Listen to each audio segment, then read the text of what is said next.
got on the queue.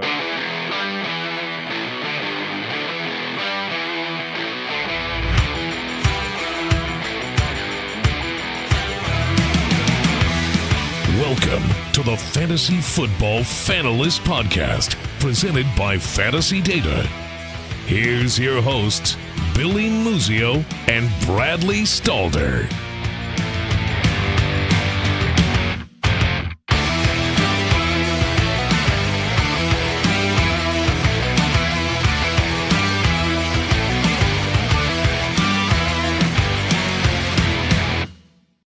Welcome back, everybody. Billy and Bradley here for the Fantasy Football Fanalist, presented by Fantasy Data. We have a very special occasion tonight. We are doing a live draft here on the FFPC. It's a $250 best ball league here with, quite frankly, a lot of sharks, a lot of analysts, a lot of degenerates. It's going to be a tough room tonight, but it's going to be a whole lot of fun. So we have a few guests coming on tonight. We're going to start with round 3 through 5. We have Todd Pierce coming on. He's going to be Team Nizzles.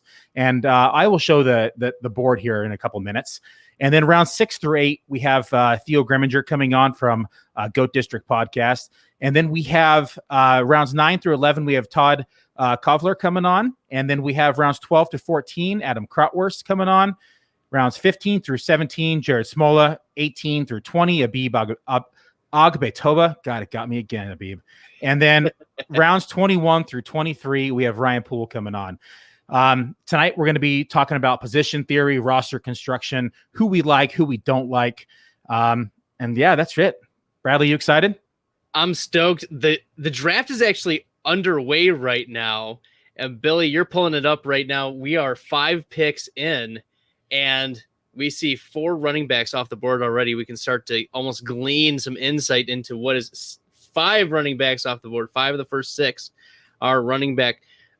Billy, did we mention what type of draft this is? Yeah, best ball, $250 league. Best ball, $250. And are there any positional notes that our viewers and listeners should keep in mind as this is going through? So it is FFPC. So we do have tight end premium here. It's only a 1 quarterback league. And for the positions here, you start 1 quarterback, 2 running backs, 2 wide receivers, tight end, 2 flexes, a defense, and a kicker as well. So we're a little more old school here. But it creates a lot of room for excitement for creating your draft room, or your draft, I should say. It also creates a lot of different angles in which you can attack this thing. The options are really endless. And that's what makes this format so much fun, is that you can get creative through this whole draft. I'm going to pull up the draft board here, Bradley, because this is not going to show the actual draft. So let me cancel this out real quick. Definitely. Just for an update, we are 9 picks in now as Billy is going through, setting that up, sharing that tab. We have first off Christian McCaffrey, and then Dalvin Cook went number 2 overall, and then Saquon Barkley, number 3.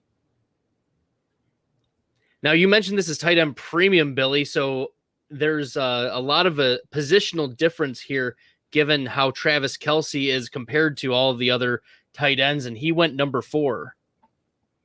He did. And he's, I've seen him go as high as pick 1.01 in this format.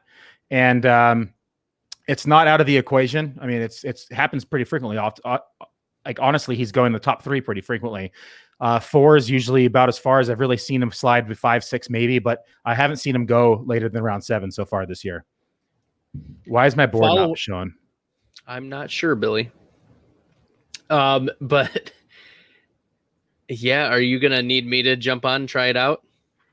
No, I got them both here. Just give me one second. We're having some technical difficulties as we're coming back to the pick too.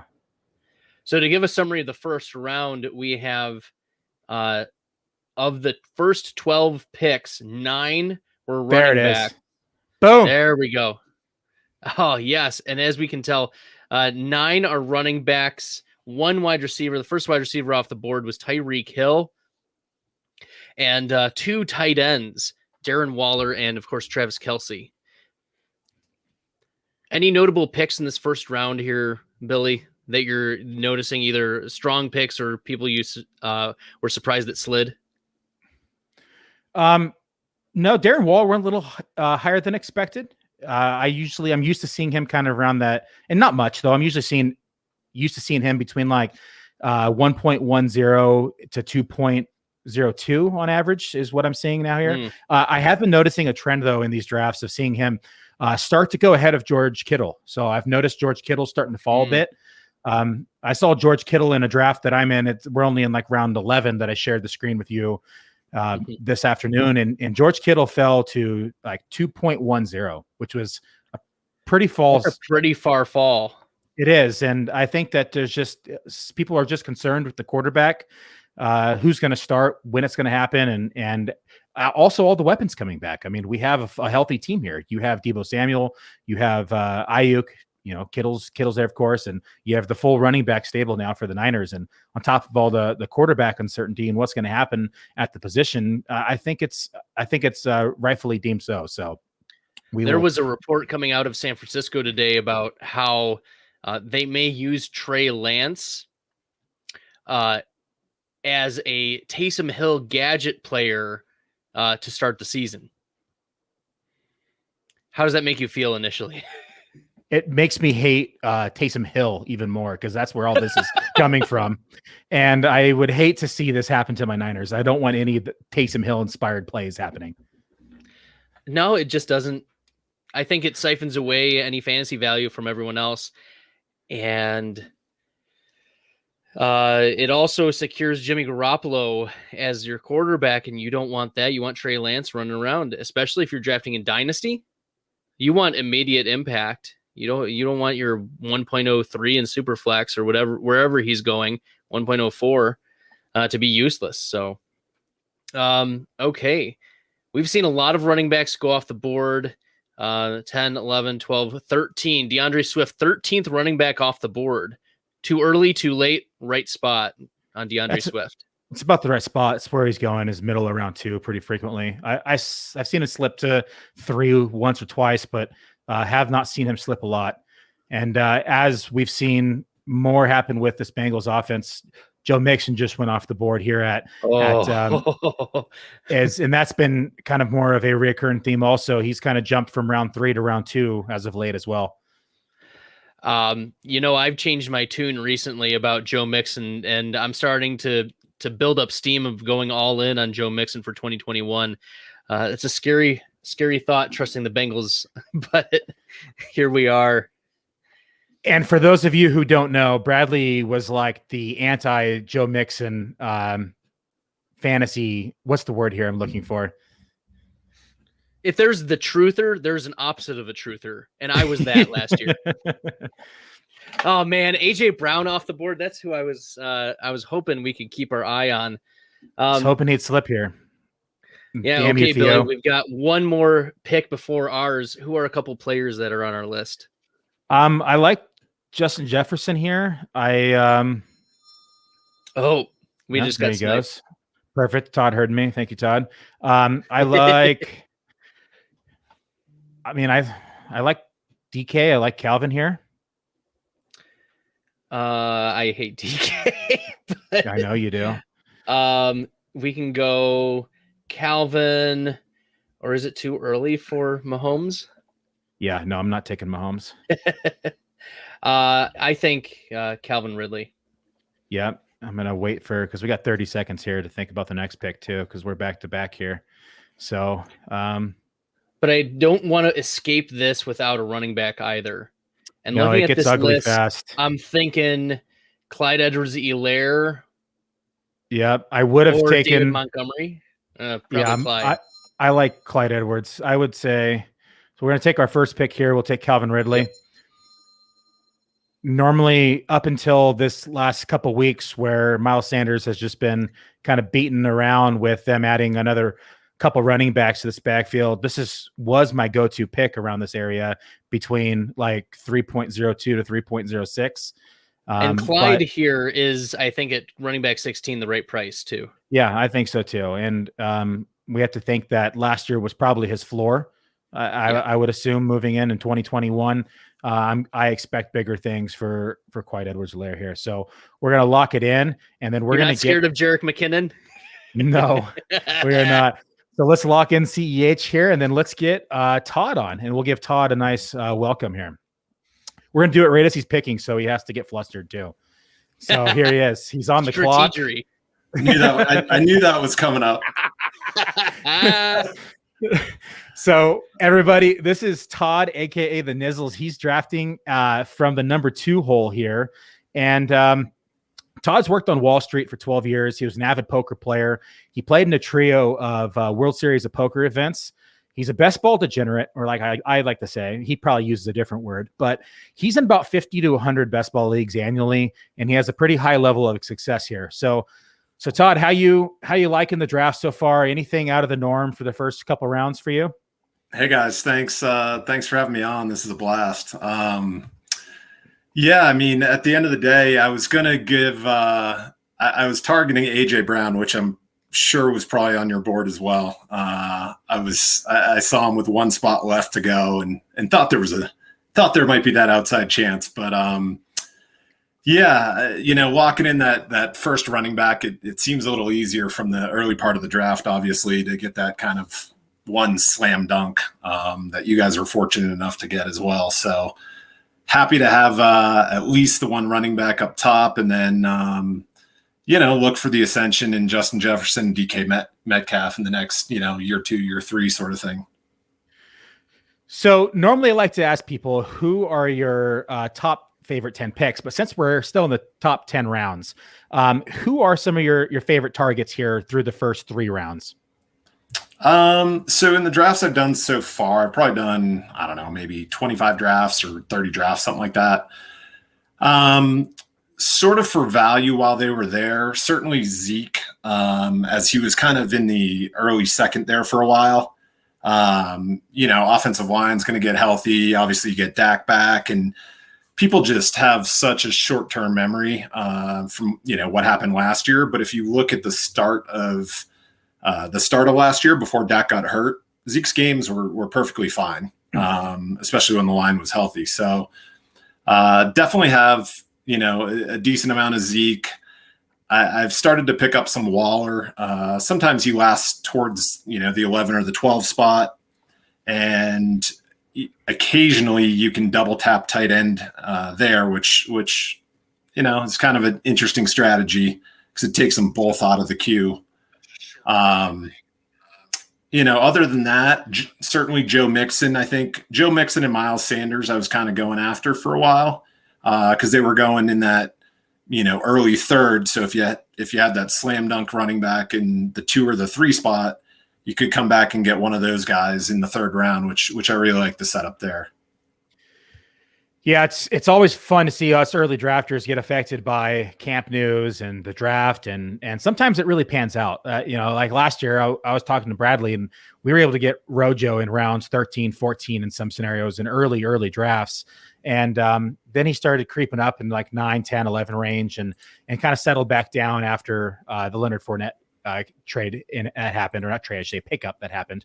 And so there are benefits of drafting early here because a lot of folks are probably staring at us like, what the hell are these guys doing? It's only May and they're drafting a $250 best ball league. They're crazy. Well, we are a little crazy, but we're crazy about football is what we are. And a lot of us are, doing the research all year round, where most people, as soon as the Super Bowl ends, they're like, oh, football's over. No, that's when it begins for 2021 for us diehards.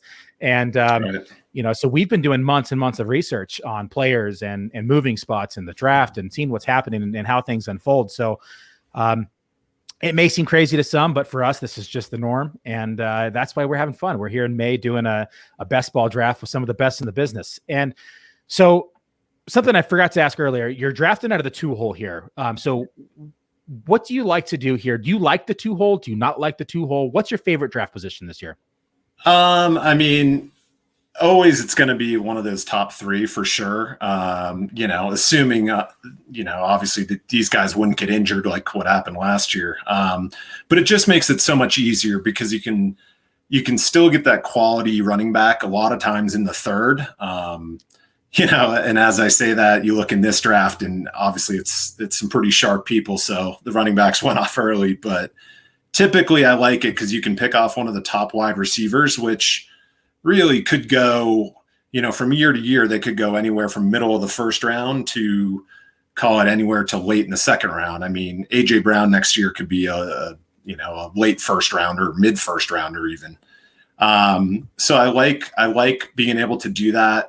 Grab a wide receiver, or sometimes even hit running back, and then know you're still going to get some real quality guys in the, call it rounds 4 through 6 at wide receiver. If you want to throw in a tight end or an upside QB, you can do that as well. So I'm not gonna lie, I had to look at my screen to make sure I wasn't sharing my queue here, because I was clicking players, and as soon as I was clicking them, they were being drafted. So I was like, wait, I just clicked that guy, and then I looked down and he's drafted. So Bill, you have a tell. I do have a tell, right? So yeah, just seeing Hawkinson gone, I was like, wait, I thought I put him in my queue. Nope.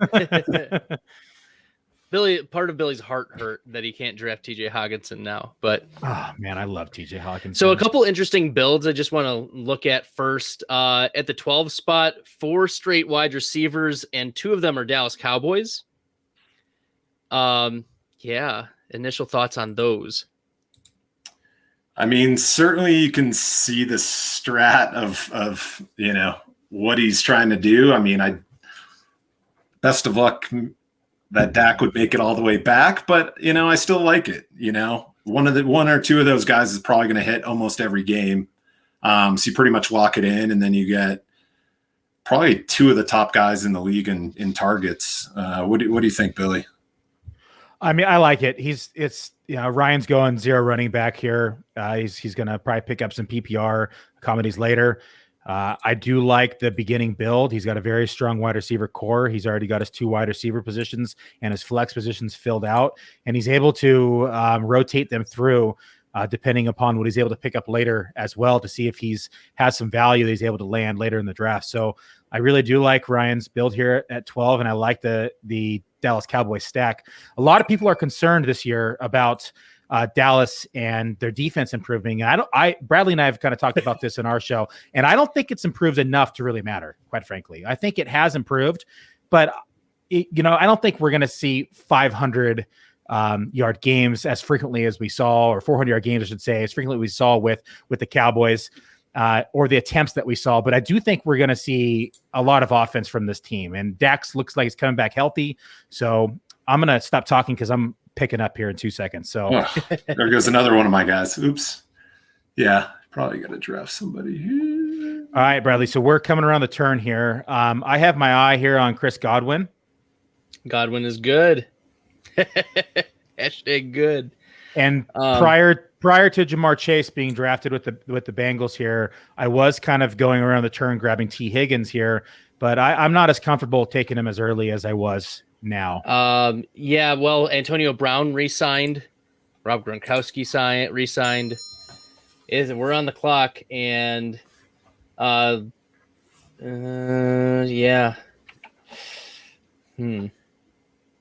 even just looking down, and there's just such a teardrop. There is a teardrop here now. Probably Godwin. I don't like any of the running backs, and the tight ends it's a wasteland right now. If you, I would either think one of those top quarterbacks, or you go Godwin here.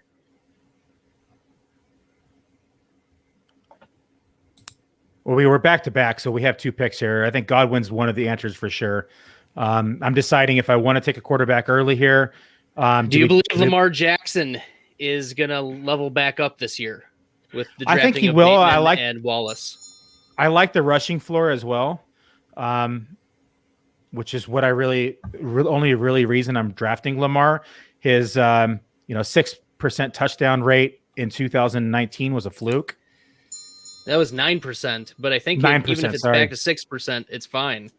I'd probably go Lamar here, but yeah, I'm leaning Lamar as well. I'm also looking at another running back, because after this it thins out pretty quickly here.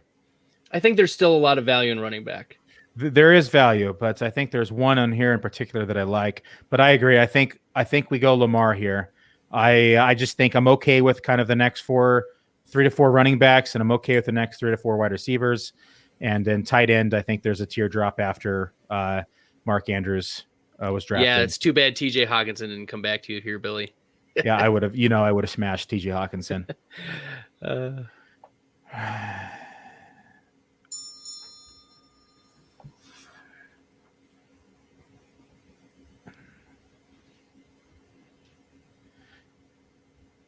You know what, Bradley? I'm gonna overrule it here. I'm gonna go with Kareem Hunt. It's early. It's a reach. But I hate it. I know you do. There's no running back. I mean, it's gonna fall off. I have one share of Josh Jacobs all year, and that was on the auto draft, and he's looking me right in the face again. It's like, ugh. So I just think he's going to go. So it's a reach for Kareem Hunt, but he's not going to make it back. He's going to go here. He usually goes anywhere from 5.06 to 5.12, which it's kind of clockwork, always within that range, sometimes a little earlier. So I'm okay reaching here to grab our third running back, secure the position, and then focus, because I'm just not a big quarterback early kind of guy, and especially in these FFPC formats where you're only required to start one. It's not super flex, where you can find value later. So a lot of drafts last year, I had a pretty good success rate last year. It was about a 63.8 success rate on FBG and main events last year, and it was all because I was able to get. Sorry, I'm blanking here. Look at the board. I was able to grab Aaron Rodgers and Josh Allen in the 11th round last year. And yeah, Josh Allen was such a value last year. So was Aaron Rodgers. I mean, MVP in 11th round. Thank you all day.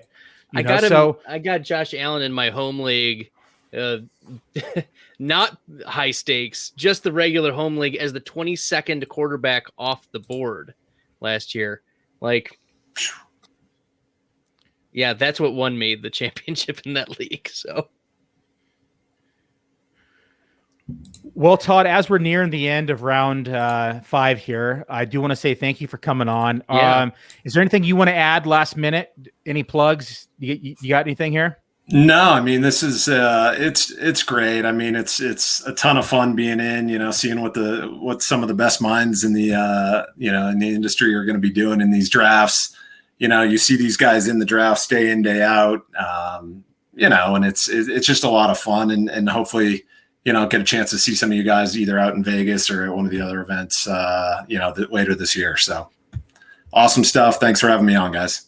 Yeah, we really appreciate you jumping on, taking the time, and always like picking your brain, always like drafting with you. Always a pleasure. Sounds good, boys. Good luck. Thanks.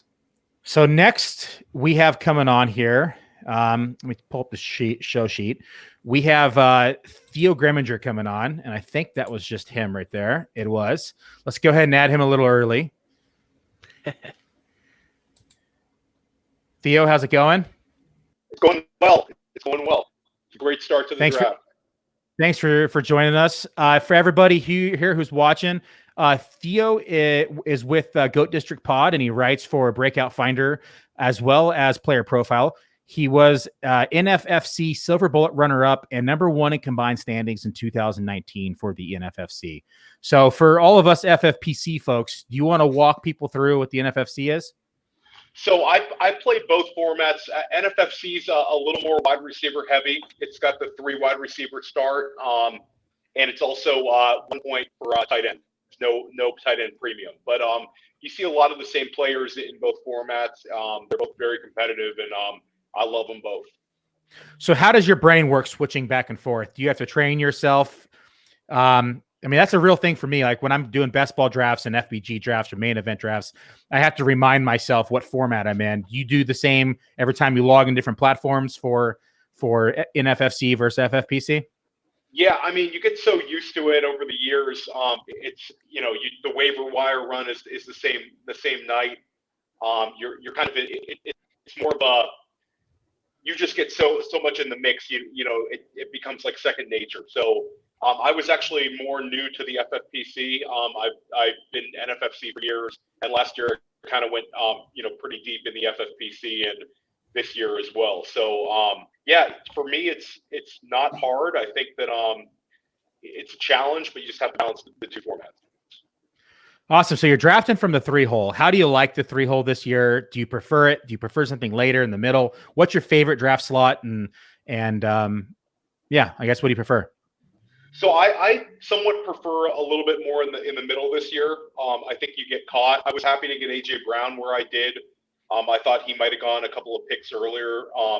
I've got a little stuck here on running back, but I figured I didn't want to reach. I'd rather take Dak where I did in the 5th and maybe get a quarterback run going. But I don't hate the 3-hole. I mean, I think you get exposure to Dalvin Cooks, the Saquon Barkley's.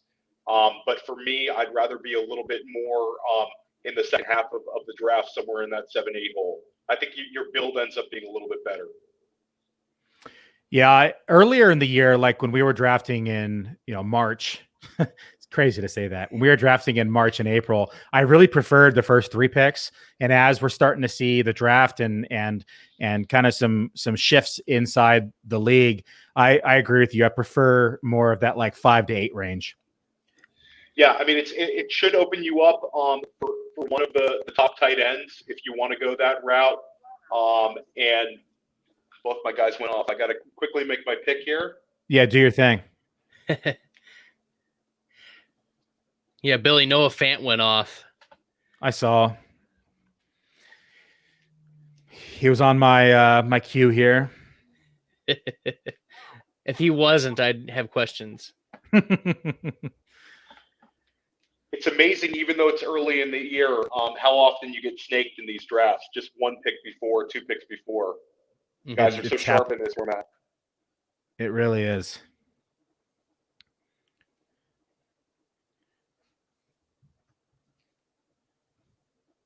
So everybody, Theo's on the clock here, and he just selected. Did he? No, that was Rednecks. No, not yet. My guys just got taken. So I'm going to go. This is all planned. So we calculate. We try to distract everybody who's on the show, and we just get in their head as he's drafting. So he panic picks and selects, somebody like I don't know. I can't even think of somebody bad off the top of my head right now. Normally it would have been like Mark's. Yeah, there you don't even get. Did you see that? I was in that best ball. I know it was a free best ball pick for selecting the right draft spot of Kyle Pitts back in like January, and I was working and I didn't have my notifications turned on and I got auto drafted. It's like, I don't get auto drafted very often. And I got auto drafted and I log in and it's round 3 and I got Kenyon Drake. I'm looking at 9 players to the right. Honestly, it was like 19 players to the right that I would have been more okay with than getting auto drafted Kenyon Drake in round 3. I was so mad. I didn't care if it was a $5 free entry league. I was pretty upset. It's nothing worse than getting timed out. Yeah. All right, Billy. I'm looking at a couple players here. All right, who are you looking at? I don't know. So I know it's controversial, but Odell Beckham. We were talking earlier how we were loving Baker Mayfield, and if the Browns' offense is really leveling up, I think that it's Odell's the alpha on this team. Yeah, I do like it. I'm willing to do the gamble here as a wide receiver 3, especially. I'm okay with it. If it was a 2, I'd be worried. But as the wide receiver 3, I'm okay with it. We just saw a run of tight ends. It is premium as well. So I think that we do need to lock in one. So I'm fine taking Beckham here with one of our picks.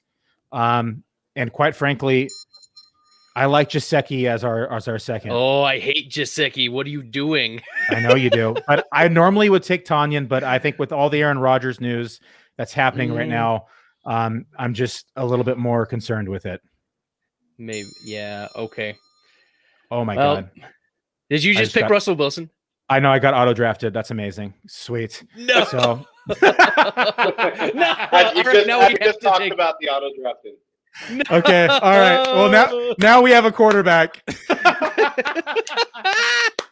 And okay, that's the great thing about this is I shared, somebody was doing a live draft and they shared similar what just happened about how they got auto drafted, and the guy's talking about who he wants and he's like, wait, did I just get auto drafted?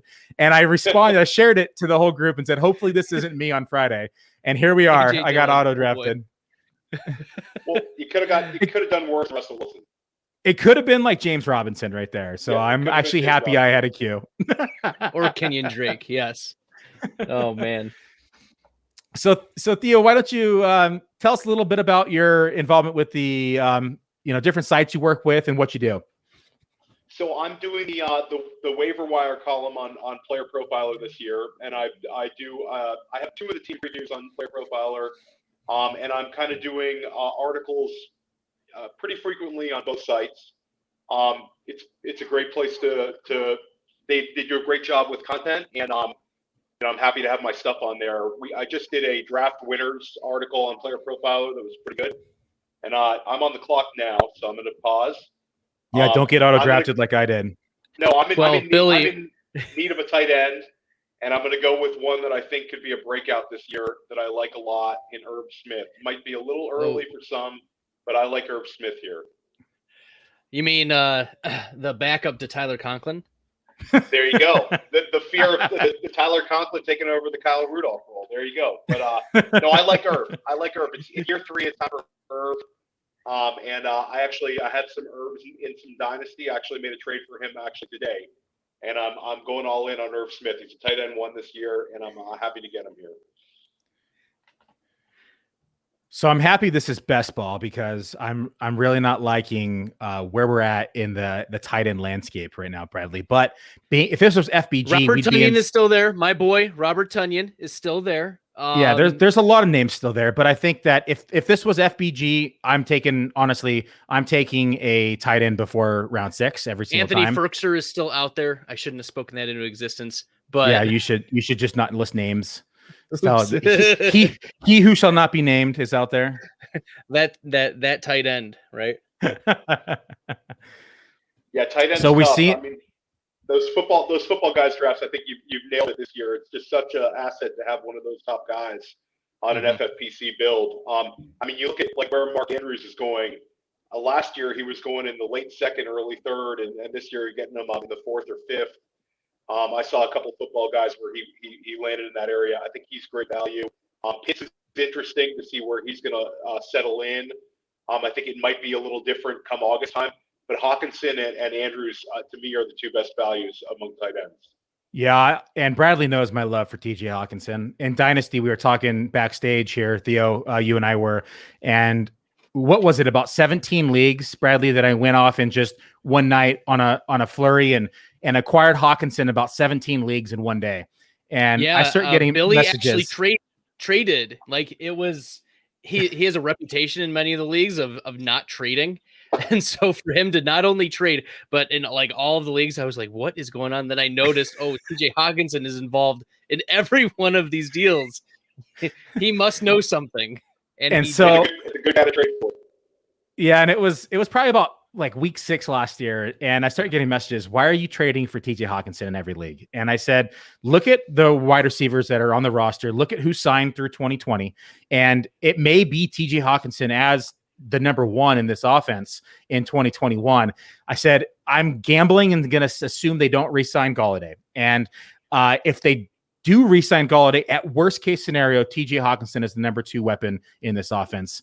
And we went through and acquired him everywhere. And it's looked like it's going to pan out this year because to me, he's the clear cut number 1 inside the Detroit offense. And the likes of Brashad Perriman and the, Tyrell Williams, Tyrell Williams. Brown. Yeah, yep. I'm not too impressed with the rest of those names. No, you have to think they probably have the worst wide receiver group in the entire league right now. And Hawkinson, I believe he was right around 100 targets last year. You have to figure that it's going to get up to that 130 range, but it could get even higher. He could get into Darren Waller range. So he's very intriguing. I think Swift's going to get his fair share of targets, but like you said, it's hard to pick the guys who are going to be consistent target guys on that team. Hawkinson's he's a smash value right now. And in Dynasty, I know in startups right now, he's going 20 picks behind Pitts. So he's a value there in my opinion as well. So what's your take right this year? I mean, we saw Kyle Pitts tonight go as the number 4, right? 1, 2, 3. Yeah. Fourth tight end off the board. For me, that's too rich for my blood, but what's your thoughts this year, Theo, on Kyle Pitts and where he's being drafted in these drafts? So in best ball, I don't mind taking Kyle Pitts. My opinion, he's going to be a little bit like Chase Claypool was last year, where he's going to have some absolute smash games. I think the issue will be, he'll have a couple of normal games, pedestrian games you'd expect from a 20-year-old. But I could see him having a couple of multiple touchdown games, a couple of high yardage games where he gets loose. And I think as long as you protect yourself in best ball, he might be one of the higher upside tight ends. I personally would take him behind Andrews, behind Hawkinson. I like Noah Fant a little bit more than Dallas Goedert this year, but I would have Kyle Pitts kind of right after those guys in a best ball format. So he's a little high for me at the 310, but hey man, swing for the fences. And I see that the same team that got Pitts in this format got Hawkinson, so they're very protected at tight end. I do like the analogy you made between the Atlanta Falcons and the Pittsburgh Steelers, with them coexisting in that offense. We saw last year Juju, Deontay, and Claypool all put up top 25 or so wide receivers. And even though Pitts, he's listed as a tight end, he's gonna go. Yeah. It's not gonna be in line short. He's gonna make some dynamic plays. So, I like that that analogy there, and just Julio Jones and Calvin Ridley still being absolute studs with Kyle Pitts there. Yeah, I think it's the volume will certainly be there. Mike Davis is the running back at this point. He's not going to be a 250 carry guy, and there's going to be a ton of passing opportunities for that offense. So I'm bullish on him. I mean, long term, I love him, but it's kind of like you got to remind yourself that he's 20 years old for a good portion of the season. I'll be more interested to see where he's drafted, come August time in those football guys. It'll be very interesting to see where he settles in. So last question here before. Oh, sorry. Go ahead. I thought you were finished. I was going to say, will people pump the brakes a little bit, or will he stay in this meteor rise where he's just like a rocket ship going up into the third round, or will he settle in and kind of? I would imagine he kind of falls in line with the Hawkinsons, the Andrews, and the Goederts, which is still going to be super high for a rookie tight end, but I think he'll settle in a little bit. He will not be going, anywhere way ahead of those guys. Let's put it like that. So as we're nearing the end here, I know you're on the clock shortly as well. So feel free to just stop at any point. But top 8 rounds, who are some of your favorite targets and who are your avoid lists? So give me 3 names for each. So A.J. Brown, I think has an outside shot at being wide receiver 1 overall this year. I love A.J. Brown. I want as much A.J. Brown as possible.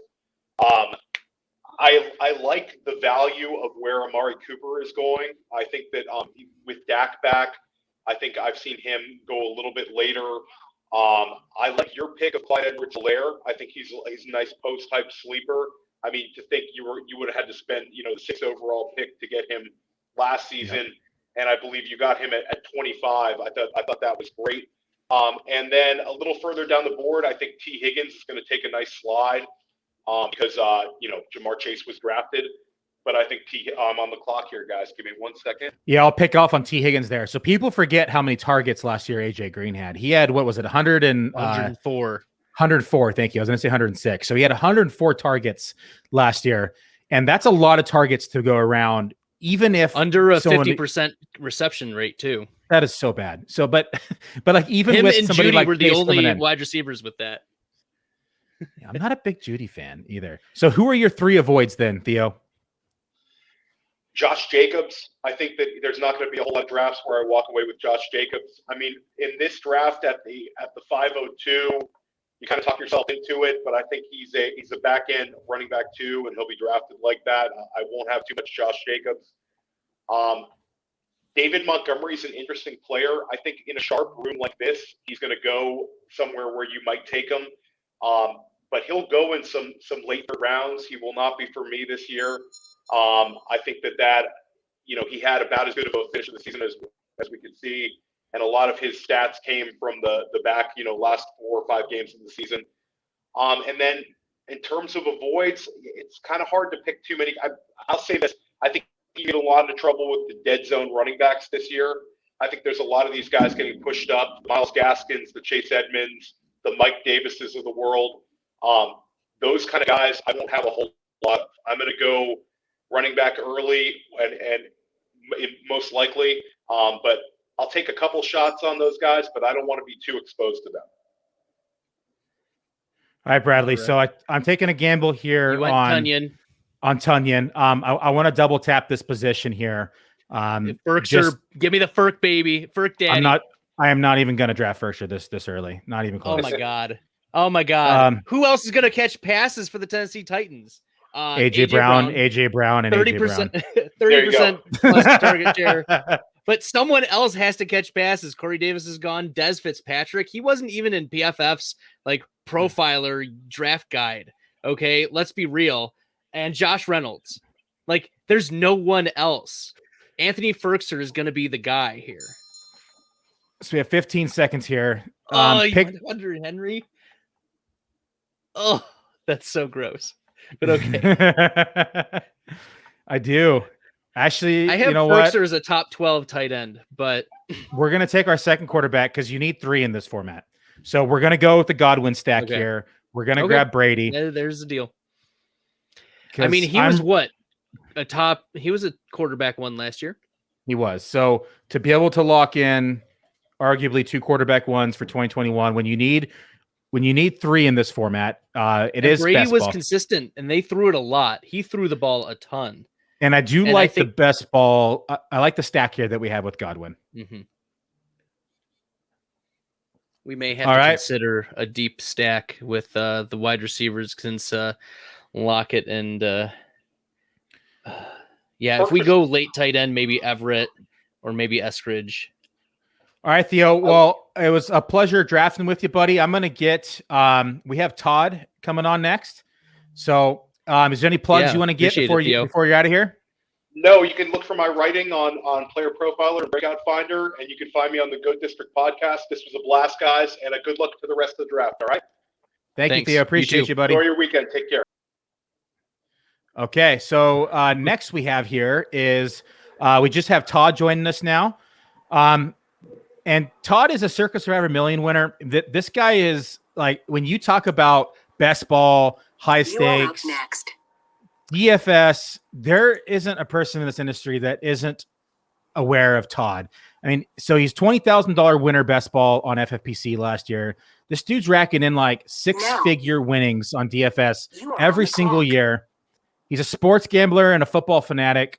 And now we caught him on the clock. So we're going to give him just a minute so he can pick, because I told him I would try not to distract him during this draft as much as possible. But we're grateful to have Todd on. I can't multitask. Hold on. Billy, we just saw Trevor Lawrence go off. I got the wife. I got the dog. Only thing I'm missing is the kids. Thank God they're grown up and they're out of here. We did just see Trevor Lawrence go off as Theo's second quarterback. Well, welcome, Todd. Hey, thanks for having me, guys.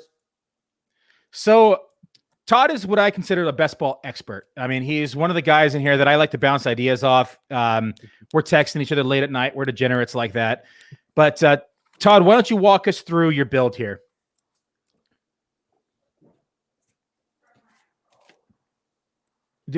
Were you able to hear that, Todd? Basically, every draft. Yeah, can you hear me? Yeah, I can hear you now. Yes. Hold on. So basically, every draft is different. So there's certain guys that I like, but I don't reach too much. And if there's value, then I get the value. So I'm liking my team right now. I got Lamar Jackson, and now I got Marquise Brown as a combo. I think the Saints defense is going to be horrible. So I got Kamara, and I got Thomas.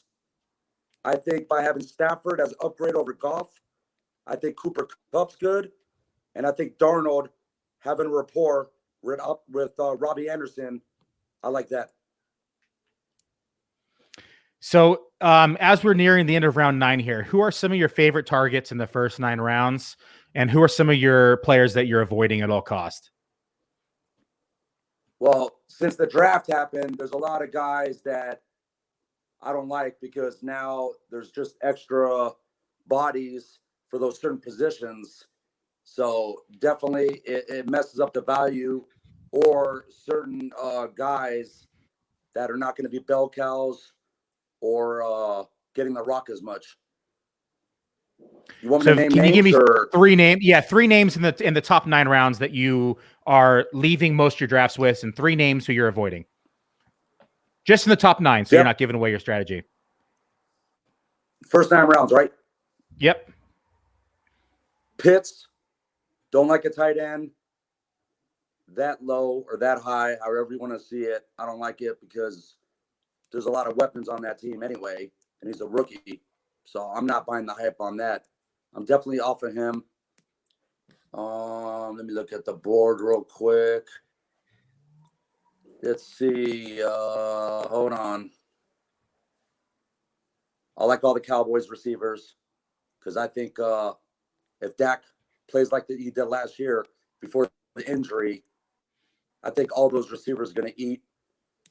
I think Atlanta, I think their defense is going to be so bad that I think everybody in that, Julio and Ridley, are going to eat. And if they trade Julio, I like Russell Gage later on down the line. So you're talking about liking. So, yeah, there's some guys I don't like. Hold on. Let me keep on going here. Galladay, nope. That's about it, man. Seems like all of the Giants wide receivers I'm pretty much out on this year. It's like the inverse Cowboys. Too many. Well, the problem with the Giants, look who the offense coordinator is. Yep, Jason Garrett. Yeah, I don't even know why that guy's still in the league, man. Seriously. So I like your wide receiver build you have here, and this is what I normally do in the beginning, but pick one here has really changed in the last couple of weeks than it was in like March and April. But I used to go with 2 top running backs and then kind of go wide receiver heavy, which is what you're doing here. I like Robbie Anderson as your wide receiver 3/4, Will Fuller there as well, and then Marquise Brown stack with Lamar Jackson. And so I like that you're stacking multiple teams here. I like that you have the Saints stack. I like that you have the Baltimore stack. These are 2 high-powered offenses. And like you said, you mentioned that you think the Saints defense can be pretty bad this year. So what is your take on the quarterback position? So are you expecting a Jameis Winston start? Are you expecting a Taysom Hill start? I know what I'm thinking, but I want to hear your thoughts. Yeah, I think Winston's going to be the starter. And, of course, he'll be coming in once in a while. But I think it's Winston starting first. And then if he slips, then they'll probably have a short plug and they'll throw Hill in. But you got to go with Winston because he's been in the league for so long. So I think being a veteran coach like, him, I think he gives Winston a shot. And if he fails, then there's that short plug. But I'm not drafting none of those Saints because you never know anyway. So I'm leaving that alone. I saw that you drafted Will Fuller. How much did you consider his suspension for week 1? Now you are on the clock. It's week 1, man. So it's no big deal. It's not four weeks. You know what I mean? And I think the way I'm stacking it, I don't think I'm going to miss a beat if he misses one game with these kind of guys that I got right now. So I'm cool with that. Yeah, and most people are, 1 week, and then with FFPC, like playoffs started in week 12 in a lot of formats. But with now that we're in a 17-week season, you get an extra week too. So I think that the 1 week suspension to me, like I'm not even worried about it. I don't think twice about the 1 week suspension. Like Todd said, if it was 4 or 5 weeks, I think that's a game changer, especially upon where he's being drafted in the 8 to 9 rounds right now. So I think that I think he's a good value this year. But I'm not too crazy about Tua though.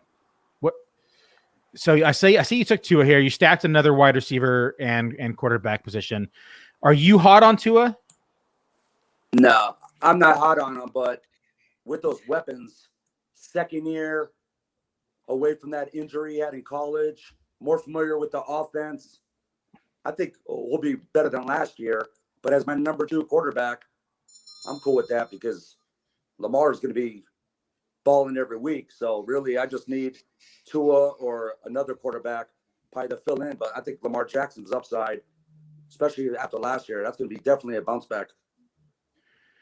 All right, Bradley, we're on the clock. We still need, I think we need a couple more wide receivers.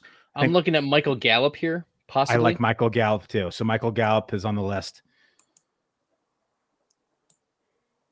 And he's at the number 1 position in case we get all drafted. So we have 30 seconds here. Perfect. What are you thinking? So double tap wide receiver? I like double tap wide receiver here. What do you think about my boy? He's staring at me right in the face, Bradley. I always try to overcome your bias. So I know you do. So I'm going to just pick Michael Gallup here right now. So we have another minute to talk about it. I wonder about Antonio Brown. I just wonder. He's like, I can't do it this year. Yeah, but someone else will get him. Somebody else will get him. I'm surprised that they still list Julian Edelman this high, but it is what it is.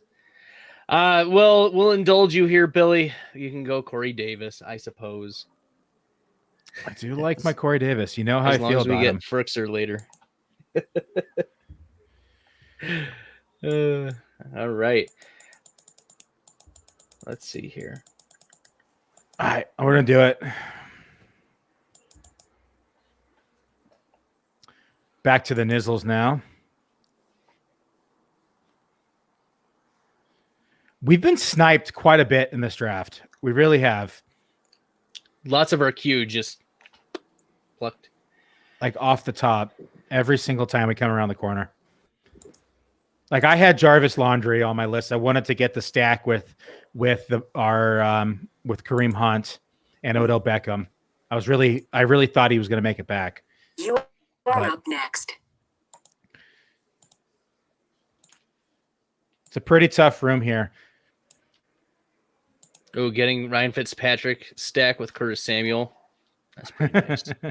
And Logan Thomas too. Can you please say his real name, please? Fitzmagic. Ryan Fitzmagic. Ryan the Beard. Fitzpatrick. Fear the Beard, Ryan Fitzmagic. So we have Rednecks here is on the clock, and I don't know Rednecks, but this guy is literally in every single room I join. I will join a $35 best ball. I'll join a $250 best ball. It doesn't matter what we join. I see this guy everywhere. And so if you're watching, Mr. Rednecks, I'd love to learn who you are because I see you everywhere. Todd's on deck here. Who you thinking, Todd?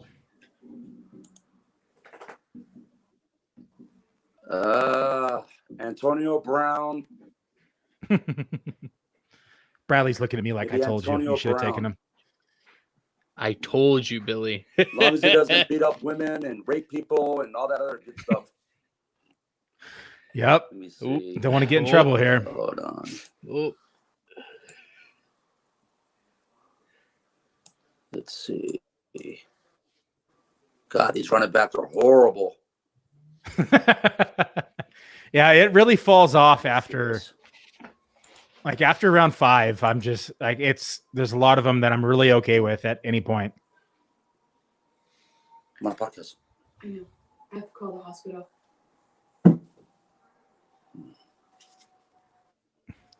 So Todd just took Antonio Brown here, All right, who guys. Bradley wanted, and I overruled. Your bias shown through in this draft, Billy. My bias is shown through. For those of you who do not know me, Corey Davis I've been a truther since day one, and I don't care. It took him 4 years to break out. He's here. He broke the model. He broke the mold. Yes. And now he is the exception. And Corey Davis is here to stay, Bradley. He's got a new quarterback. Davis, the wide receiver 1 on the New York Jets. So that's a good topic here. Is Corey Davis, who do you think is the wide receiver 1 this year on the Jets, Todd? Do you consider it Corey Davis? Do you consider it Mims or anybody else? Yeah, I think it's going to be Corey Davis, but man, their defense is not going to be good. But exactly, they're going to put up a lot of points. Rookie quarterbacks. I'm trying to stay away from. Yeah, I'm trying to stay away from teams like that because you don't know if that quarterback's going to have a good rapport with Corey Davis, even though he's the veteran. My philosophy here is this team is going to be bad again. Not as bad as they were last year, but they are going to be bad, which means a lot of garbage time points. Garbage time starts in quarter 2 for the Jets instead of quarter 1 like it did in 2020. So that being said, there's going to be a lot of passes being thrown here on this offense. And who's going to benefit from that? Corey Davis. Who else is going to benefit from that? Denzel Mims. So I think but both these guys have a chance of they're not going to put up top 10 wide receiver numbers. I'm not saying that, but as my wide receiver, what is that? 4 or 5? That's wide receiver 5. I'm okay with getting a wide receiver 1 on any team as my 5th wide receiver in fantasy. Bradley's looking at me like, no, it's Corey Davis, and I don't care what you say, Billy. Well, here's the thing is that like Corey Davis still had a useful second year in the league. And so it wasn't like he came out of nowhere. He actually had a good sophomore, a moderately decent sophomore season, but then just tanked his 3rd and 4th years until this miraculous breakout last year. So, I mean, the talent was there, but we'll see. Well, we are nearing the end of time we have with you, Todd. Is there any shout outs you want to do? Any plugs? No, man, that's it. Just we've been New Talk before, man. It's almost like a year-round job. You know, Super Bowl ends, we get a little bit of a break. Then you got the free agency. Then you got the draft. Then we got the schedule next week. Then we got training camp. In between that, we'll probably have a bunch of veterans signing certain places, Le'Veon Bell, people like that, people getting hurt in training camp. So, hey, man, it's all a coin toss at this point. Awesome. Well, thank you for joining us in the show. I appreciate your time and appreciate your knowledge, and I look forward to drafting with you for the rest of the way. Hey, I'm gonna get Adam on here. All right, Adam. Well, everybody, let's welcome. We have Adam Krautwurst here, and Adam is 5th place finisher in the 2019 FFPC main event. He was 2nd place overall in the Pros vs. Joes in 2019, FFPC main event multiplier league champ, and he also is the creator of DraftSharks.com? No, I wish. Draft Sharks Invitational. The Draft Sharks Invitational competition. See, I had an error here, so I apologize. Don't tell Lenny Papano, okay? And then he is the co-host of Deep End FF podcast and a contributor to Draft Sharks and TeamRiserFall.com. So, Adam, thank you for joining the show here. What do you think about the first few rounds here? Any surprise picks? Any reaches? Anyone fall? How's this board falling for you? Yeah, it's not falling great. So I usually like to go running back heavy early in best ball because I feel like in the later rounds you can just grab up receivers that are going to pop in, 1 or 2 100-yard games and a touchdown later on to kind of fill out your starting roster. So I didn't love the start, but I bought the dip on Devontae Adams. So I'm hoping that everyone cooler heads prevail, in Green Bay. And Rodgers comes back, and that moves Adams back up into like the mid first round. Yeah, please. That was our our resident Green Bay Packers fan. I've been dying the last week and a half.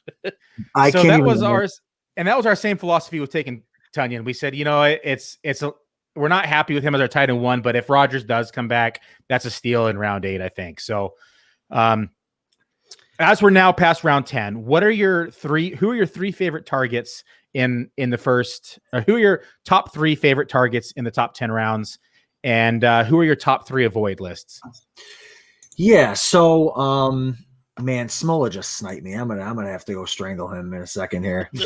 Well, I wanted to take Mike Williams to stack him with Keenan Allen and Justin Herbert, but 2 picks in front of me, he does it to me. But so my 3 favorite guys that I've been leaving drafts with. Let me see. I guess it depends on the round, but I really like the 3rd round receivers. So Keenan Allen. So that's a guy I took. I just love the Chargers offense this year. I love the Chargers offense, and I love the Bengals offense. The Bengals defense is going to be terrible. Their line's a little bit better. Receivers galore. I think Joe Burrow's a stud. So I'm trying to leave the draft with I've been stacking the Bengals receivers and quarterback there. So I try to leave the draft with a couple Bengals or a couple Chargers. The Chargers defense will be a little bit better than it was last year. They get Derwin James back, which is good for the defense, bad for fantasy. But I think their offense is still going to score. Herbert's a stud. So I like Keenan Allen. I like Jamar Chase. He's going a little high right now. But whatever, I've just been buying them up in the 5th round. So those are kind of some guys I've been targeting. Billy, we're on the clock here. Go ahead, do it. Yeah, you're not gonna like the first one, but you're gonna like the second one. And I'm sorry. Who? God help us. And then there's yours. That one's for you.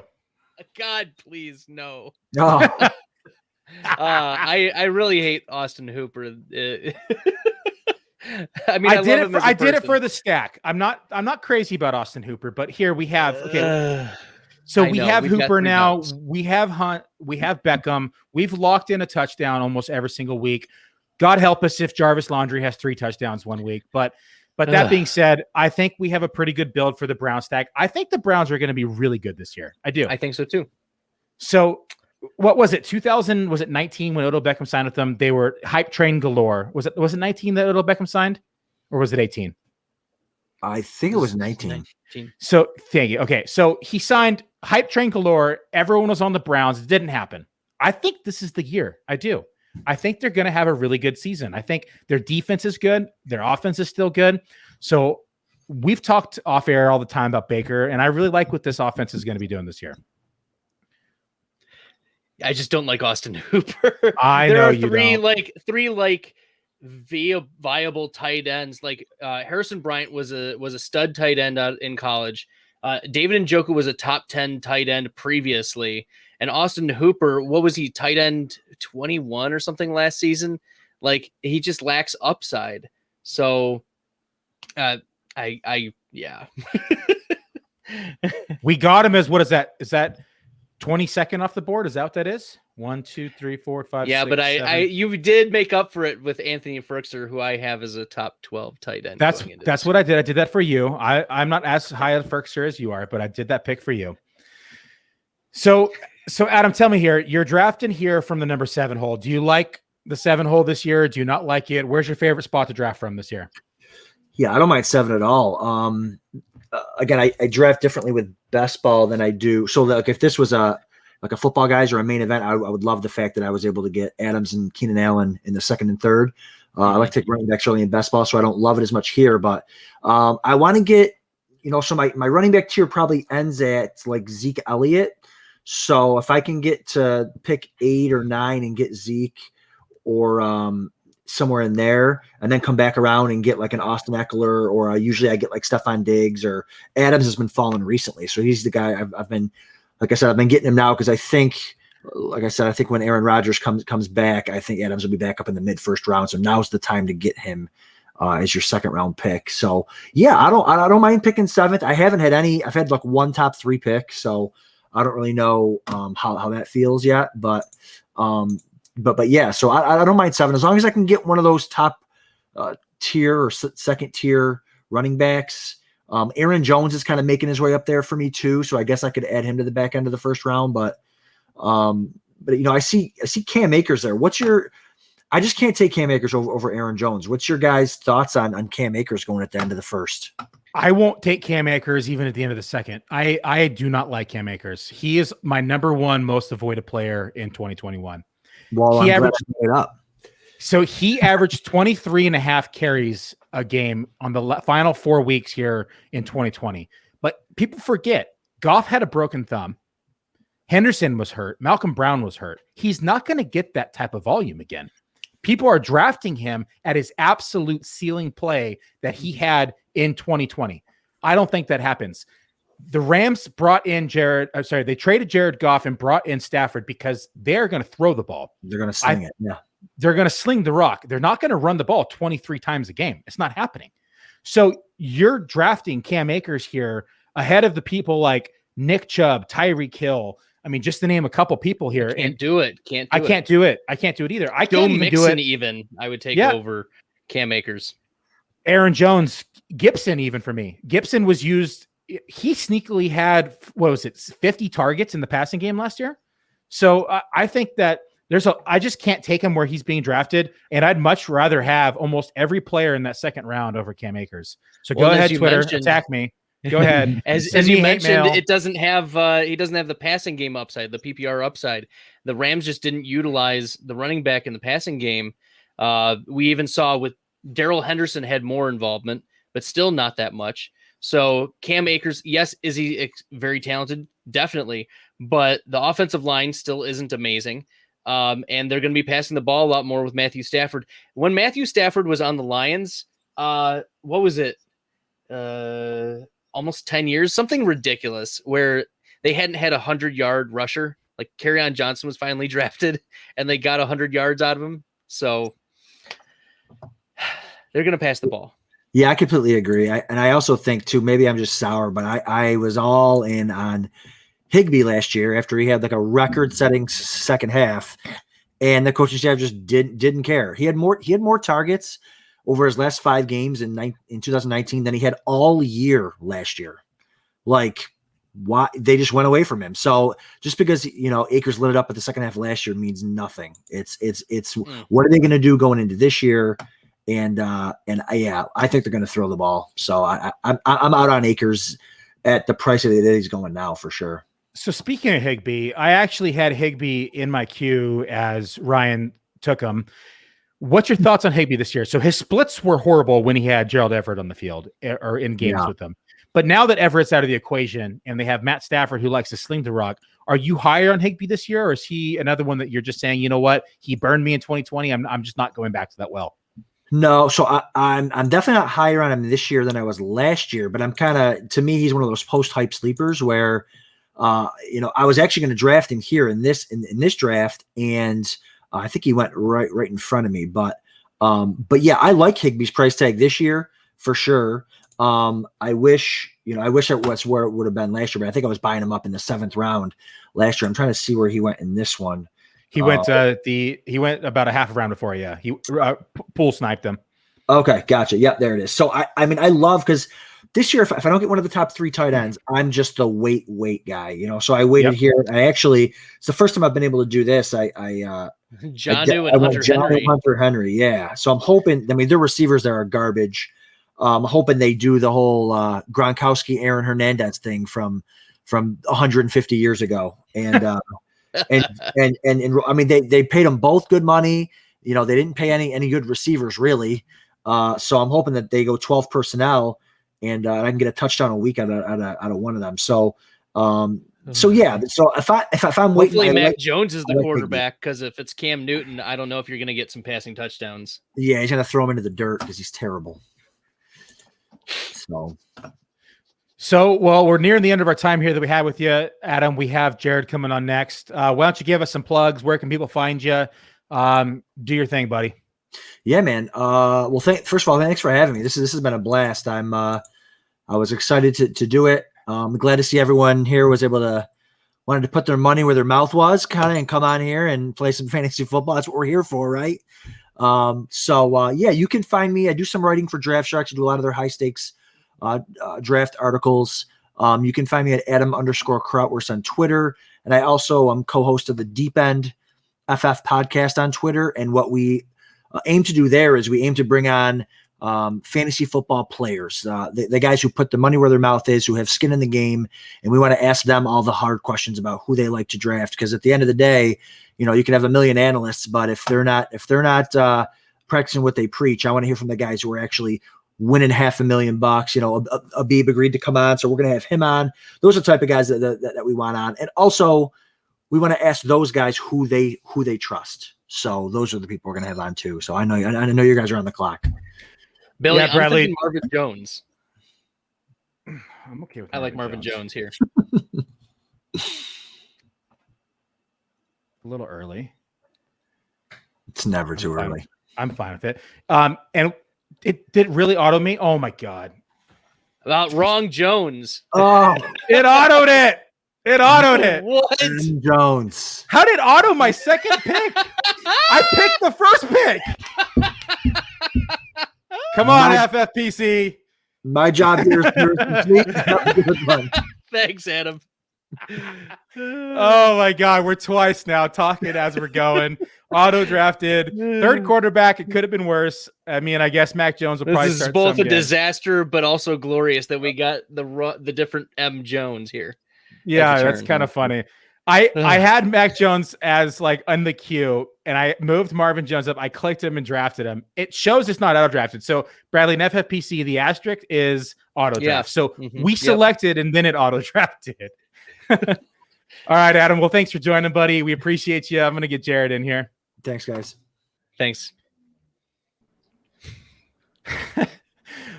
Welcome, Jared. You get to see us get auto drafted after I selected, by the way. So that was fun to see. It was fun to hear that I sniped Adam on that Mike Williams pick. So I'm happy. So for everybody here, Jared Smola here is an analyst for DraftSharks.com since 2007. He's helped Draft Sharks win Fantasy Sports Trade Association's most accurate preseason projections award twice. He's finished as a top 20 weekly ranker on Fantasy Pros in 3 straight seasons, including a 3rd place finish in 2018 and 10th place last year. 7th in all-time Pros versus Joe standings. We're excited to have you on, Jared. Excited to pick your brain. We really appreciate you coming on. Welcome to the show. Thanks for having me, guys. Excited to be on. This is fun. Love talking drafts, especially this time of year. With all the diehards. It's all the diehards in here. I think you got me here during what's going to be the kicker run. We're going to have like 2 or 3 straight rounds here where everyone's just going to be making sure they get their kickers. So, yeah. So Bradley's fairly new to FFPC. So in Best Ball, Bradley, in April it was starting in like round 12 and 13. We're starting to settle off now, 14s and 15s in the kicker rounds. But realistically, you need 3 tight ends minimum. Some players go 4. You need 3 kickers minimum in this format, and you need 3 quarterbacks minimum. And then you can kind of fill in the rest with running back and wide receiver. Everyone has their own strategy here. Are you a 4 tight end guy or a 3 tight end guy in this format, Jared? Definitely depends, who those first 1 or 2 guys are. Like, the team I'm drafting now, I am shaky at tight end. So I'm probably going to spend at least 2, maybe 3 more picks on tight ends the rest of the way. And just, hope I hit someone or hope I hit a combination of guys that give me, some starting level weeks throughout the season. So how's this board shaking up for you? Are you happy with your draft so far? Is there anyone who's fallen to you that you were happy to pick up? Is there anybody who you wish you would have left with? It's a tough room. Definitely tough. I think other than at tight end, I'm pretty happy with where I stand at quarterback, running back, and wide receiver. I was sniped a few times. I'm trying to think where it was. I was hoping to get Chris Carson in the 4th. He's there a lot of the time. I think he's always undervalued. I mean, even if he misses time, when he's out there in that offense, he's going to get the rock. I like trying to lock up 3 solid volume running backs early in best balls. And, I don't think I did that with ETN. Hopefully I did. Hopefully they give him the ball, but I do think Robinson's going to remain involved. Pretty happy with where I stand so far. What's that? So being one of Fantasy Pro's most accurate rankers here, what is your projections here for Travis Etienne and Robinson? What do you expect this timeshare to be split up? So unfortunately, I have not gotten to the Jags in my post-draft projections update yet. I think I'm going to get to them tomorrow, actually. If you had to throw a number off the top of your head. Yeah, I think let me get another kicker here before I time out. Oh, sorry. I don't want you to do it me. It's all part of our strategy. If we time out, we have to try to sabotage everyone else. So Urban Meyer came out and, I don't know, he called ETN a slash, like a 3rd down back. I think some of those quotes were sort of misinterpreted. Like, I think Meyer meant he's going to play on 3rd down. He's not just a 3rd down back. James Robinson was a nice story as an undrafted guy last year. He was more of a compiler, I think. He was average if you look at stuff like, yards after contact per attempt, missed tackles forced per attempt, PFF grades, that type of stuff. Undrafted guy, has no ties to this new regime, the coaching staff or the front office. And then that front office and coaching staff just spent a first-round draft pick on Travis Etienne. So I think Etienne is going to be the guy there. Robinson's going to be involved. I mean, there are like 3 or 4 like true feature workhorse backs in the NFL nowadays. I don't think Etienne's going to be that, but I think, he can carry 200 times and see, 50 or 60 targets pretty easily this season. So he's never carried the ball more than 180 times in a season. Yep. Do you think he is going to be able to handle that much workload in the NFL? I think he can. I mean, what was he? 210, 215 at his pro day? I mean, I think he's big enough. So now we're sitting here. We're getting into the beginning of the defense. Bill, you keep and scrolling up and down, and my eyes are just like getting lost. So we're nearing. So we're in the middle of the kicker rounds, but in the first top 10 rounds, who are your 3 favorite targets, and like who's like you have to leave drafts with, and who are you avoiding at all cost? So I'm a big Joe Mixon guy. And, admittedly, I have been for the past couple of years, and that hasn't always worked out. I think he has so many haters now that like he always drops farther than he should. I know Adam was talking about how he's buying into that Bengals offense. I am too. I think they improved the O-line a bit. They signed Riley Reif. I think the biggest concern for me is Joe Burrow, if he's going to be ready for week 1. But if he is, I think Mixon's just going to get top 10 running back volume on what should be a good offense, should give him scoring opportunities. We heard the coaching staff come out and say they want to get him involved on third downs. They obviously cut Gio Bernard, so I think Mixon could be one of those guys who dominates his backfield workload. And again, there aren't many of those in the NFL right now. So he's always, for the most part, dominated backfield touches. This offensive line is just so bad, and it has been for years. It was ranked 30th in PFF last year. It's pretty much been, bottom 3 for multiple years now. I don't think they did enough to really address the position. I'm not timing out. 1 second. We're Badgley. I like Robbie Gold for sure here. 49ers homer. Okay, fine. Yes, 100%. Offense is going to be good too. And then the next one I like here is either Matt Gay or McManus, honestly. Mile High City, he's going to kick a lot of field goals. You like Gay and Rams? I like Rams. I'd rather have their offense. Okay, there we go. Okay, we did not time out on our kicker selections this time around, so that's a positive. That's a I can't believe we've timed out twice in the middle of picks. That's fantastic. I can't believe it timed out to another M. Jones. Like, was it listening to us? No, he was on my queue. It was. We needed a third quarterback, but yeah, didn't. Hopefully Newton gets benched early. Speaking of Newton, what's your take this year on the Patriots, Jared? What do you think is going to shake out this quarterback play? So my thing with the situation is Newton and Mac Jones are like completely opposites as quarterbacks. So like that's going to be a tough transition to make mid-season. And Mac Jones is obviously they hope he's the future there. I think if he shows anything, if he shows at all that he's ready, that he's probably going to be in there come week 1.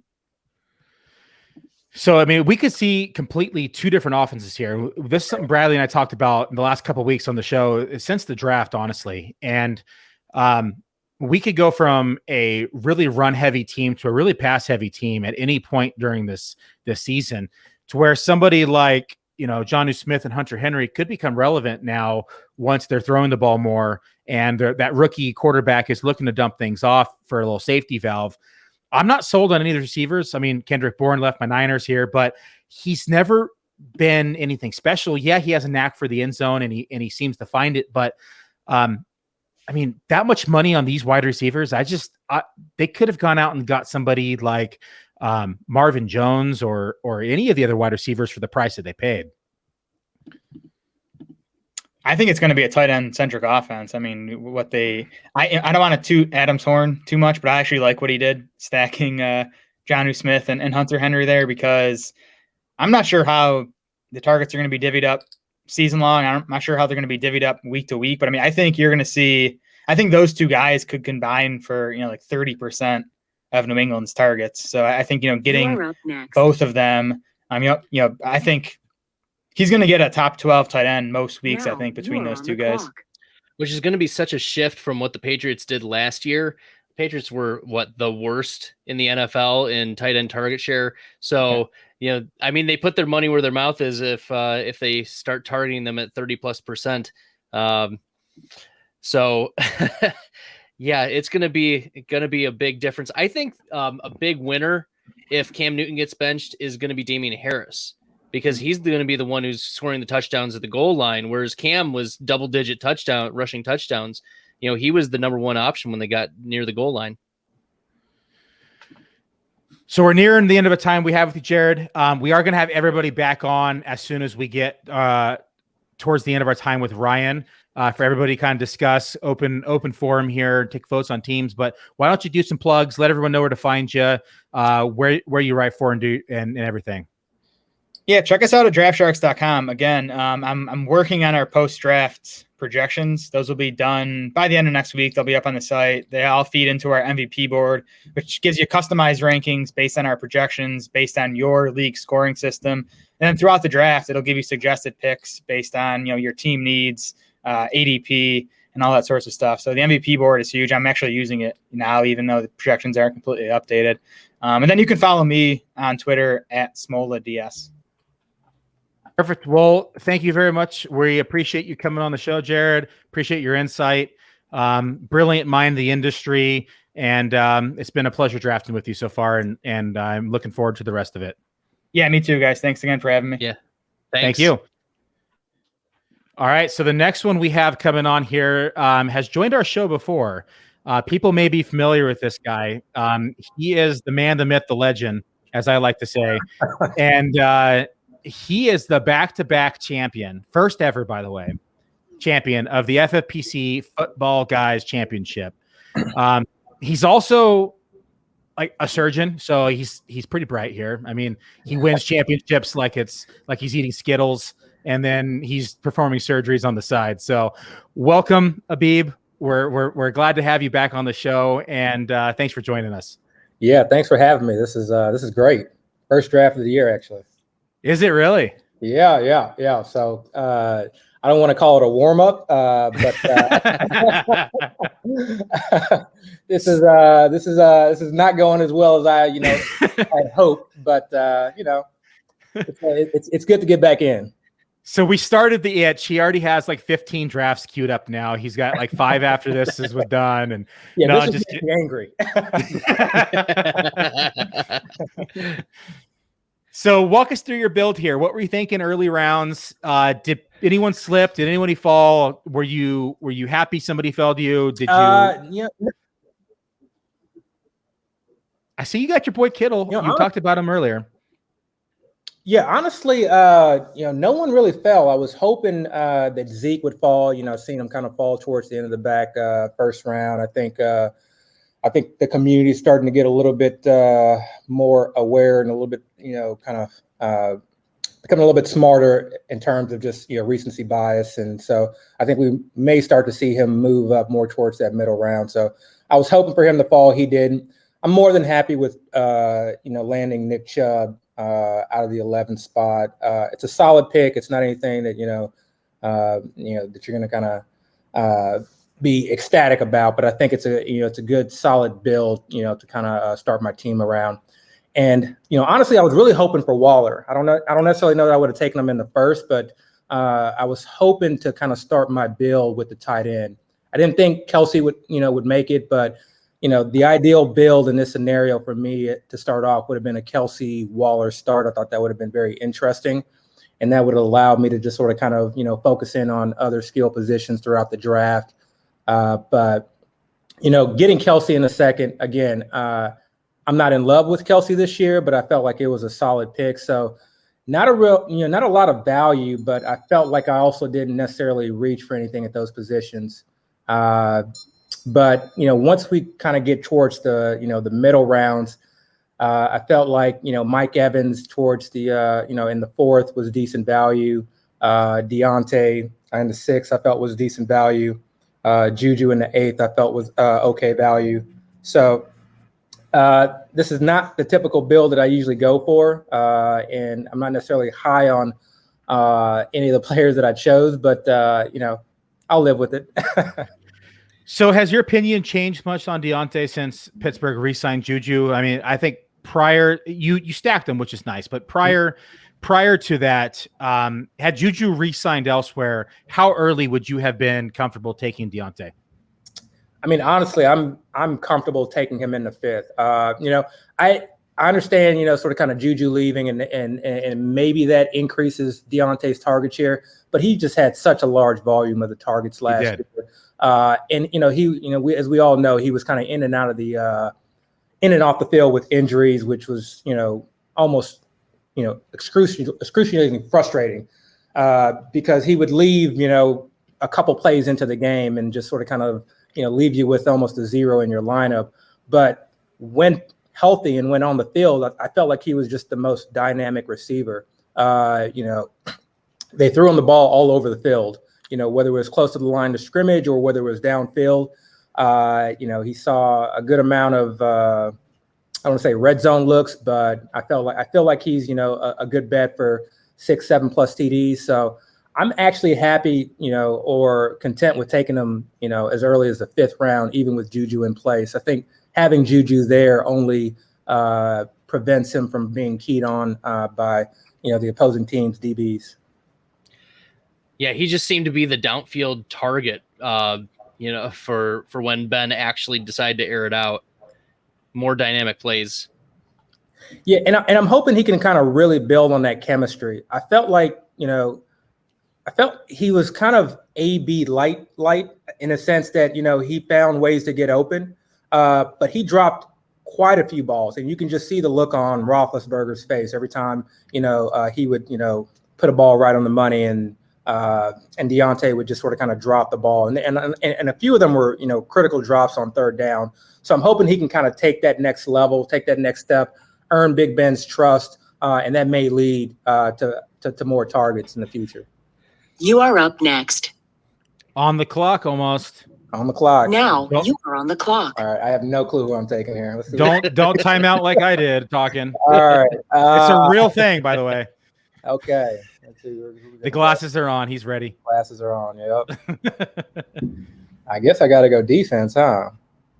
Yeah, don't get caught with your pants down, Abib. Yeah. See, and that's the thing.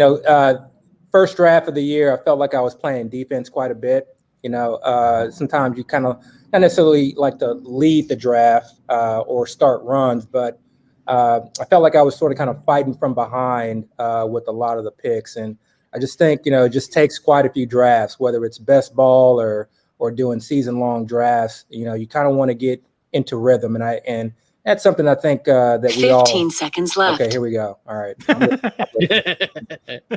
So as he's picking here, and Abib, with your first draft, back in March and April, this is my almost 20th best ball draft already of the season. You are up next. March and April, we would see about 20 quarterbacks go before round. You are on the clock. And it was a lot of uncertainty at the position, who was going to go where, what was going to happen. And we saw the whole quarterback shuffle happen throughout the NFL. And once the quarterback shuffle happened and we had a little bit more affirmative choices and we knew who was going where, it started to settle to where we're normally and we're comfortable taking players. We started seeing players falling around 14 to 15 again, 16 even in some scenarios for these quarterbacks. And all of that pushed the kickers down. Kickers were going in around 12 and 13. Defenses were going in 14 and 15. So even though this is my 20th draft of the year, we're seeing a lot of shifts every single few weeks in the landscape. And that's something that people just got to be mindful of is as you draft throughout the year, be mindful of where people are going. Don't go off ADP because ADP is skewed, right? Create your own ADP, create your own tiers and say, where are you comfortable taking players? Because as we saw earlier, they still had Julian Edelman on the board on some of these rankings. I mean, if you're going up here off ADP, I mean, that's ridiculous. We all know he's retired or he's going to become a Buccaneer in a couple weeks. But make sure that you're going through as you're doing your own rankings, especially if you're doing some of these high stakes drafts. I completely agree. And usually, and I may have missed it for this draft. But usually, FFPC allows you to sort of kind of go through and readjust the rankings. And I wasn't able to do it for this draft, but I think that's an easy way to get some values, because you'll oftentimes find guys that are much lower in ADP just because the drafts or the ADP is yet to catch up to the recent drafts. So I think that's very, very important, and it'll also save you from some auto draft picks as well. Guys who may not even be on teams right now, you want to move maybe further down. So, but yeah, this has been fun. I got to tell you, this is definitely lit a fire underneath. All right, everybody, everyone in the FFPC, you can blame us. We just unleashed the beast. Abib is back. But yeah, no, the way the draft is shaken out, I mean, it's kind of very interesting to see all the different bills that everyone's taken.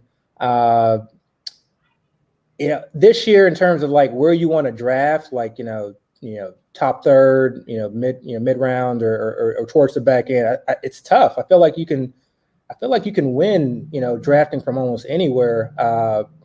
I do think CMC is gonna, kind of really lap the field when it comes to total fantasy points. So I think that number one pick is still very coveted and still something that I, would prefer. But outside of that, I think I'd be happy almost anywhere else on the board. Well, we're coming around to our pick here, Bradley. We still need a third kicker and a third defense. I feel like we need a third quarterback because we got auto drafted Mac Jones. So there's a couple names. Looking at quarterbacks still up there, we're talking Dalton, Garoppolo, Locke, Love, Tod Taylor. Yeah, I mean, I think Garoppolo's a sneaky pick here. I think he plays a few weeks. Locke could be it. So Teddy Bridgewater or Drew Lock, who's starting, do you think? Tod Taylor.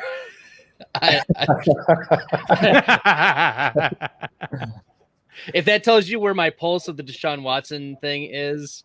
Yeah. Okay, so let's get our kicker. Let's get our kicker here. Yeah. And I'm going with the rookie sensation, buddy, the bottle cap kicker himself. You don't like it? Go for it.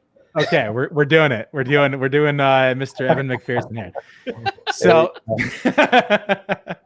and then so that locks in our third kicker that we need. Like Tod Taylor's always been a quarterback too, and with a rushing floor. We need a third defense still too as well. I'm fine waiting and just taking a last one. So do you want Tyrod Taylor here? Yeah, probably go that. Abib, over under how many games Deshaun Watson plays in 2021? 8.5. Oh man, I am a Houston Texans fan. You cannot ask me that question. You got to answer it now. Over under. I don't think he plays at all for the Texans. Again, that's why there it is, Bradley. Here. There it is. Abib confirmed it. Yeah, but I don't necessarily know that Tyrod plays more than 4 games either. So. I don't think so either. But we just need him until Cam falls apart. You're saying Davis Mills plays the rest of the 13 games. I mean, it only makes sense. I mean, this team is in shambles. What's below rebuild? Because whatever's below nuclear holocaust. Yeah, exactly. So I think likely what will happen is I think they'll want to get a good look at Mills. We do this with all prospects. You can definitely sort of kind of, point out some potential pros. We've definitely heard all the cons in terms of him being pretty immobile, but I mean, he was sort of kind of a highly ranked player kind of coming out of high school. I don't know. We'll see. Where we're going and our, in what direction we're taking, I'm a little bit confused by. Right now, I just want us to try to acquire good players and try to build on some of the young talent that we have, or at the very least. They traded up for Nico Collins, which was I love Nico Collins, but to trade up and to use capital, valuable capital. Exactly. And so, I was hoping that as we, once we got a real GM, that a lot of that was going to change. Not saying that was an extremely. I mean, that's a big part of why we're having this conversation. Exactly. So, but hopefully, with the new GM and hopefully, I don't know. We'll see. We'll see. I think I don't want to put too much of the blame on O'Brien. I definitely want to put a lot of blame on Easterby, based off of the SI article, if any of that's true. But I think we definitely need to turn the page, new chapter, kind of rebuild, start over, and that does not include trading up for Nico Collins and giving up draft capital for that when we don't have a quarterback that can likely get him the ball. So we'll see though. We'll see. Well, Abib, thanks for joining us on the show. If you could stay backstage here, so we can get everybody on after we talk to Ryan. I'd love to get everybody here as a group collectively, and we can talk about favorite teams, picks, etc. So, thanks for joining, Abib. Do you want to do any shout outs where people can find you? You are up next. Oh, sorry. I'm on Twitter. Skywalker2000, I think, is my handle. I don't know. You guys can find me anywhere. Awesome, people. Well, thank you very much, buddy. I'm going to get Ryan on here, and we'll get everybody back in. Thank you. Thank you. All right. And the last guest of the night that we have here is Ryan Poole. And he is Team Prestige Worldwide, so boats and hose. And he is the FFPC main event winner from 2018. And he's a contributor to RotoWire. So welcome to the show, Ryan. Why don't you walk us through your roster construction here? What were you thinking early rounds? Yeah, thanks for having me on, guys. Just an FFPC main event league winner.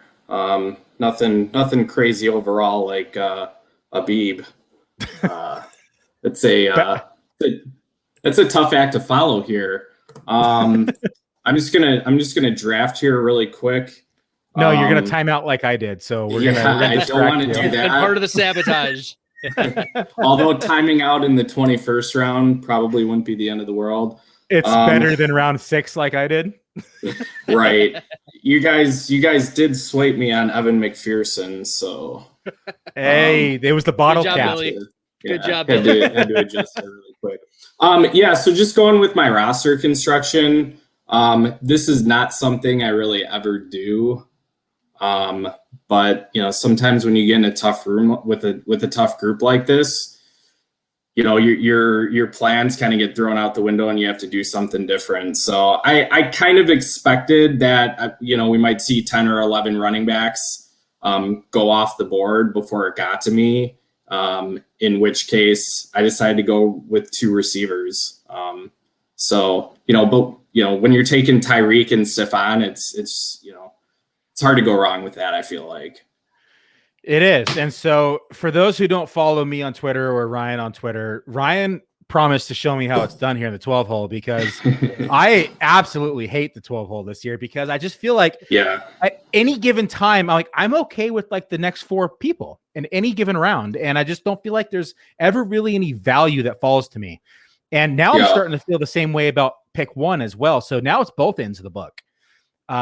Especially as we saw the draft unfold and as players are getting shifted around, just heaven forbid, let's wait till camp and see what happens. But I'm starting to really dislike both ends of the book here. Yeah, I think I like 1 more than I like 12. At 1, obviously in CMC is great. Ridley's great too. And then, then you kind of got the debate. Do you go with the second RB? Because that position, you're not going to find a lot left at the 4 or 5 turn. And then there's, I know, Stalder, is it? Yep. You don't like Metcalf. So that's kind of the hard thing when you got, 2 guys drafting. It's hard for, both people to agree on a guy. I kind of like Michael Thomas in that spot. I think he's, a guy that could just have a bounce back year. He performed well in a couple games that Taysom Hill was there, but questions with which quarterback. I get he's a top talent and a top performer. Also, a little concerned he's a diva. Aren't a lot of them. All right, Bradley. We're sorry to interrupt you, but we're coming around the corner here. We still need a third defense Bradley. So pick your poison: Atlanta, Las Vegas, Detroit, Cincinnati, or Houston. You know, I was talking with Alex last night, and he said, "Yeah, Atlanta might be terrible, but also maybe not." They did address the positions in the draft. Let's just go Atlanta. Let's go Atlanta. I like Atlanta here too. I'm going to hold on to it because we have 40 seconds left of this pick to look at our next pick. So we still have, even though we have 4 quarterbacks selected, we realistically have 2.5. Do you want to go Davis Mills? The other half could go Davis. That's what I was thinking, honestly. Like, we lock in the position here. I'm not crazy about it, but at least you're locking in. At least you're locking in the quarterback position here, and we don't have to worry about it.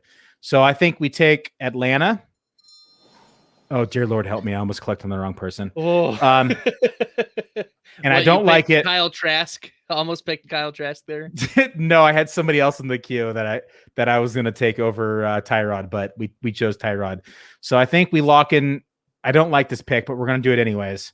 And we lock in the quarterback position here. Yep. And that gives us some flexibility now through the rest of the draft. So, I mean, we only went 2 running backs. 3. We only went 3 running backs. So, yeah, we got to go pretty running back heavy and wide receiver heavy through the remainder of the draft. But that's okay. I like the 3 that we have, and I like the 6. Do we have 6 wide receivers? 1, 2, 3, 4, 5, 6. Yeah. So I'm fine with that. So, Ryan, who are your top 3 favorite players that you're targeting through the first 10 rounds, and who are like 3 players that you're avoiding at all costs? One guy I really like that you guys took is Chris Godwin. I feel like he's being really undervalued this year. He missed some time last year. Like hamstring, had some injuries, missed a handful of games. Felt like he, if he stays healthy all year, he's a top 10 receiver.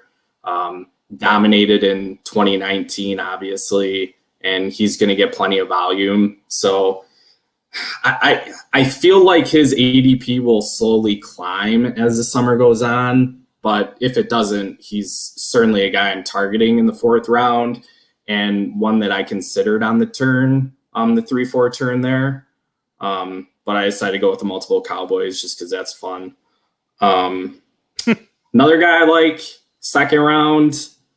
It's hard. I feel like it's hard to go wrong with some of those second year running backs. Antonio Gibson, DeAndre Swift.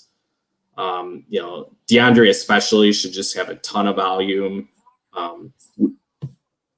Let's see here. All right, it's back to me. That happened quickly here. It did. Let me just. Billy, you need to slow the scroll. Yeah, sorry. Right.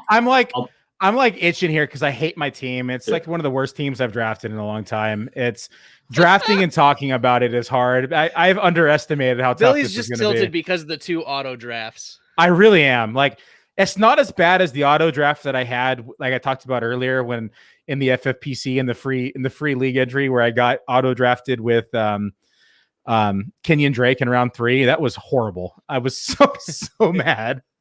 But the auto draft really threw me off, honestly. Like, I would not have I probably would not have gone quarterback there. I probably would have gone another wide receiver and then been able to pick up another running back in rounds 10 or 11. So we're behind the 8 ball a little bit. And Ryan just took one of the guys that was on my queue. I hate you, Ryan, right now, by the way. Which one? Anthony McFarland. Yeah. Yeah, he's one of those late round flyers. If something happens to Najee, he could end up, having a good role and be effective, which I'm going to need some of these kind of running back dart throws that I took, with just going wide receiver heavy early to pan out. I think I got some guys there that could potentially work out. I know Jared talked about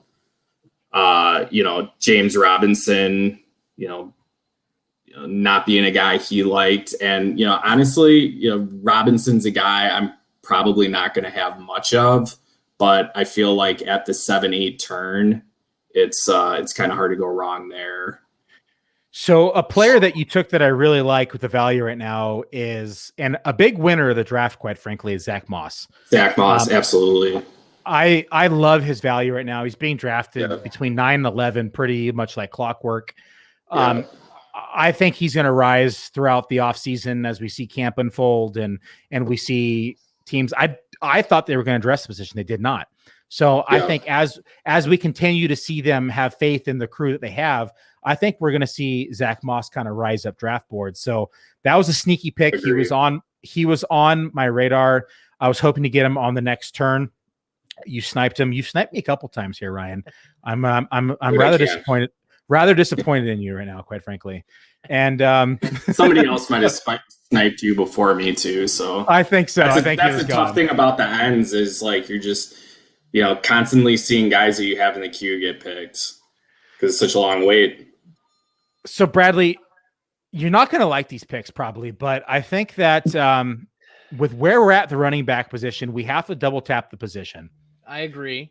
And we already have a stack going for one of them. So I really like Gio Bernard here as a third down back here for our stack that we have in Tampa. I hate it. You hate it. I told you were going to hate it. And then we have another one that you're going to hate probably equally as Mount because we have Clyde Edwards-Helaire, but I like the Jerick McKinnon pick here as well. Gosh. See, I'd rather take someone like a Carlos Hyde or Jared Dokes or I just clicked. Gosh dang it. Well, apparently we have Le'Veon Bell. Yeah, apparently we have Le'Veon Bell. What are you doing? Are you sure you don't want me to? Yeah, no, that's me maneuvering like 6 screens here at once. I'm trying to like manage. You should consider LaMichael P. Ryan. Wide open. I know Michael Carter got drafted in the 4th round. But I mean that's wide open. I feel like we need to go with the stack here. I feel like we need. You don't think Gio Bernard's going to be relevant in this offense? I think they have Leonard Fournette and Ronald Jones, and we saw Keyshawn Vaughn become irrelevant as a third back on that team. So, okay, Billy, I need to take a break from your bad picks here. I will return here in just a moment. Okay, I'm going to stack it. So we're going for it. Bradley doesn't like my picks here, but I get like 3 overruled cards, and I've overruled them now 3 times. So we just. It seems like that's a pretty common theme here. It is. Yes, it is. So Bradley and I have very different opinions on a lot of different players. We agree on a lot of things in season, but when it comes to some player evaluations pre-draft, we have a lot of disagreements here. Well, let's get everybody back in here. We got Todd here still. We have Abib here still. And we can still see everybody. So we got everybody back in the room that's still on the call. I just messaged Jared to see if he can get back on. But who's everybody's favorite teams right now? Todd, what you thinking, buddy? Sorry, I was just picking. I gotta say Gremminger because in the early rounds, as I was talking to you guys, he sniped me with AJ Brown. He got me with DJ Moore, and then he got me with Cortland Sutton. So essentially every other round, he just hit the nuts. So well done. Definitely like the setup of his team, especially in the early rounds there. Ryan, which team are you liking? Can't pick yourself, by the way. Right. Yeah. No, I'm just kind of scrolling through here and seeing. I like what Jared did.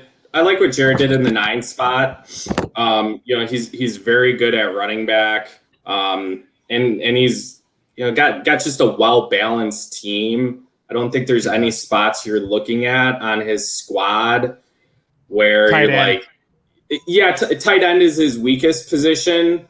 Evan Ingram's probably not a guy I'm going to have a ton of because they just have so many mouths to feed there. And I feel like he's disappointed a lot.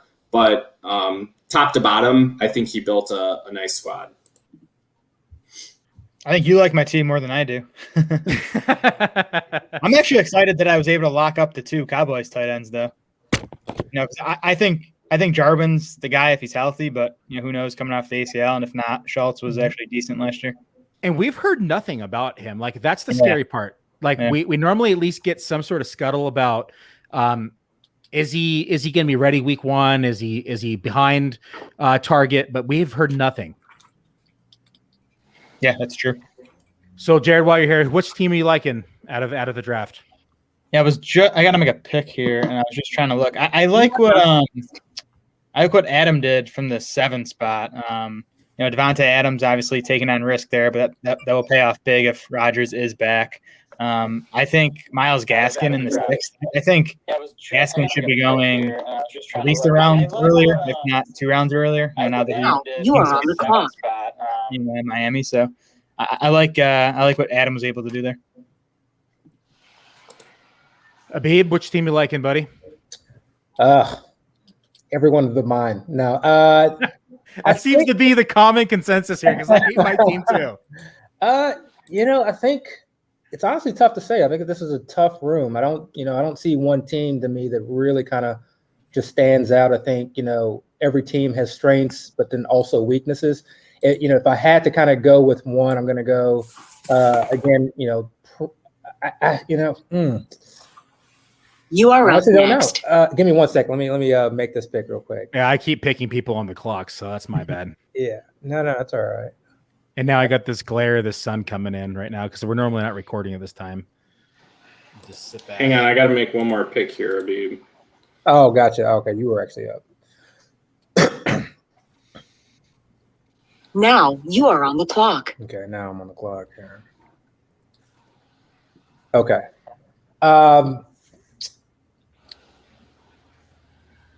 10. I think if I had to go with one, I'd go with the 10 spot. I'm not a huge fan of Cam Akers that early, but I still like having 2 potential lead running backs there.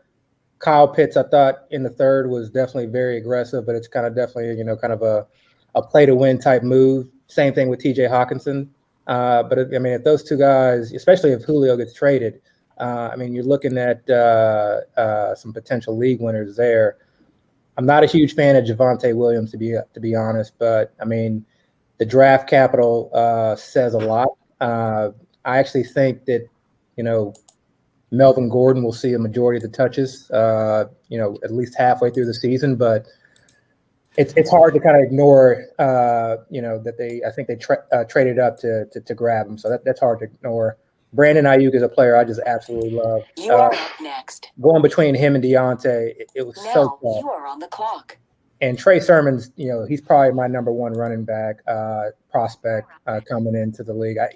He's got a tough landing spot given, the competition, but 2022. I think he's set to really become a lead back. But if who knows if he's able to kind of carve out a role and really kind of pick up some steam early on and really kind of take over the majority of that backfield. I think that that pick in the 7th round could really pay dividends. So I like 10 because it was just very risky. It's a very unique build. Same thing with Joe Burrow coming off the ACL. That's any player coming off the ACL first year. I'm usually kind of shying away from, especially quarterbacks. They just tend to historically not do as well. But ACLs tend to ACLs nowadays compared to a decade ago. It seems like they're healing a little bit quicker, so that may pay off. And Michael Pittman may, take another step forward as the true number 1. So I just love the fact that he took a lot of risks there. And if this were like a large tournament, this would probably be my favorite build. In kind of a just 12-team league, it may be a little bit too aggressive, but if I had to pick one, I'd probably go this one. Okay, Todd, who's your favorite team, buddy? Not yourself. Can't pick you. It's tough, man. Like Doctor said, man, everybody has flaws on at least one position group. I'm looking at the board. I'm like, oh my God, I don't know about that team. It's a tough room. Yeah, That's what happens when you get a bunch of sharks together. Yeah, I went from team 1 all the way to 12, and I'm like, yeah, maybe team 13 will win. Seriously, man, it's ugly. That's what happens, though. Like you said, when you got people that know ball, snipers all day long in this thing. I don't know, man. I'm not even gonna say. I know one thing. I ain't happy with my team. So I guess we all feel like that. I'll leave it at that, man. All right, Bradley. I overruled you about 3 times, maybe 4 times during this draft. Who's your favorite team? You know, Bax, you said you hated your team. I don't know. There are a lot of positive things about it, but yeah, I'm looking at everybody. I think it's general consensus. This was really tough. Billy, you know, here's the team that I would have chosen, the team that I would have picked if I wouldn't have been overruled, you know, but that's not a real team. So no. I really was intrigued with Team 12's build with Chase Edmonds being the running back 1 and Robinson and Moss. I feel like there's a lot of upside, but also a lot of downside. There's risk with those picks, but I really liked that type of risk there. Yeah, with a lot of wide receivers, that's pretty strong. I've become more wide receiver loving over the last 12 months or so. So I get it. So maybe there's a part of my affection toward that team, given my recent love. If the running backs pan out, it'll be a good team, but it's a big if. Yeah, I was gonna say, if they pan out, You are up next. this is probably the best team in the league. I really like what Jared did here. I think Jared's my favorite team because he has upside, but he has balance as well. So he still has floor. So as Travis Etienne pans out, great. He gets a great running back there. But people forget how good of a season David Johnson had last year.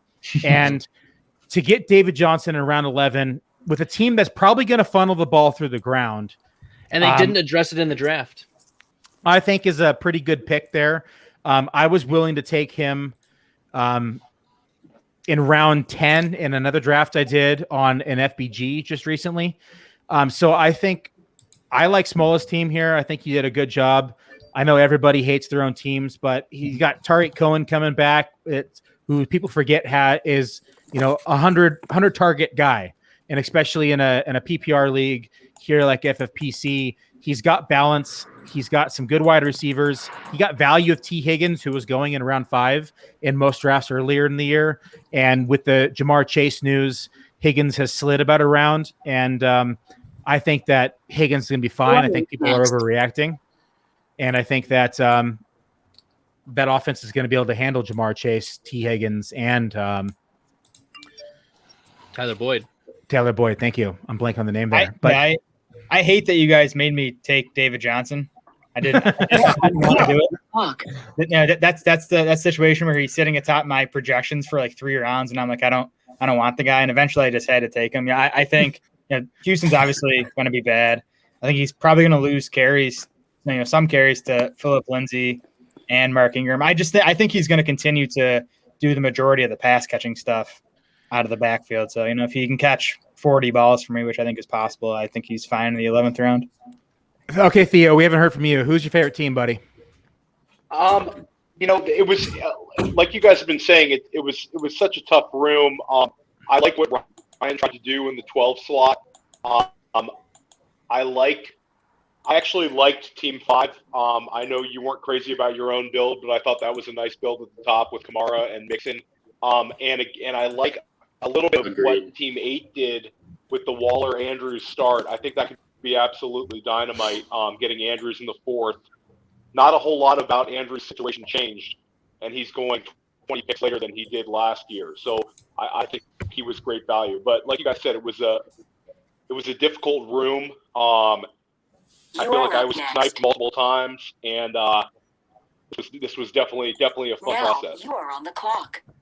Well, I'm glad everybody hates my team as much as Bradley does and as much as I do, because I don't like my team. I think this was a tough room, and I think that there was multiple rounds where I had 4 or 5 guys on the queue and 4 or 5 picks later. And then next thing I know, I got nobody in my queue. But I want to say thank you to everybody who's on. Go ahead, Ryan.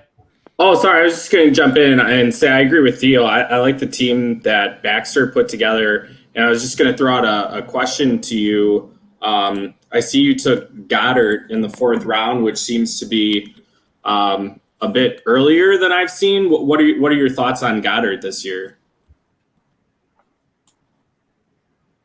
Todd? Well, I think their defense is going to be bad. Yeah, I think their defense is going to be real bad, and Ertz is going to be gone. So I think Goddard's going to get a lot of volume, especially going against Dallas's offense, going against Washington's offense. So I think he's going to get a lot of volume. Todd's cutting out there a bit, but it seems like he's saying that he likes his situation. So that's something to consider. Does everybody think Ertz is going to be on the team starting week 1? I don't think so. I think Philly cuts him, and I think he kind of struggles to find a team so late into the offseason. He may end up on a team, kind of midway or entering or after the season starts. But I think it's going to be. I think they're finding it very difficult to find someone to actually trade for him, given kind of what he put out on film last year. He just looked very run down. He seems to me like a guy who, if someone gets injured in the preseason, Ertz would be a natural replacement. I think that's one to look out for. Kind of, it's very hard to say, but yeah, he looked like he was dust out there last year. Well, as much as I say thank you guys for drafting here, I want to say I never want to draft with all of you again because this team, I'm not happy, and I think everyone's feeling the same about their teams. But I think it's definitely a tough room, but there's a lot of brilliant minds in this industry inside this draft, and I'd love to get everybody on the show again sometime during the season. Touch base again as we get maybe before week 1 about these teams again, as we have a little bit more clear understanding and we can kind of gauge these again and see what everyone's thoughts are. But I think it's a lot of good talking points. I think it's a lot of it's great to get a lot of different platforms on here together, bash our noggins together, see what everybody's thinking and to get some gold nuggets from a little bit of everybody. So I want to say thank you, everybody. Anyone want to do a last plug before we're out of here? No? Speak now, forever hold your peace. All right. Well, next week we have Todd Burrows coming on from Run to Daylight podcast. Most of you probably know him here. And we're going to discuss a lot of FFPC. We're going to discuss a lot of ADP. Todd's a brilliant mind in the industry. He's on the pros versus Joes on the pro side. So it's nice to get his opinion here on the FFPC drafts as well as ADPs we get into football season. I want to thank every one of you guys for joining the draft, for your time, for your efforts, and for the competitiveness that we had in the room.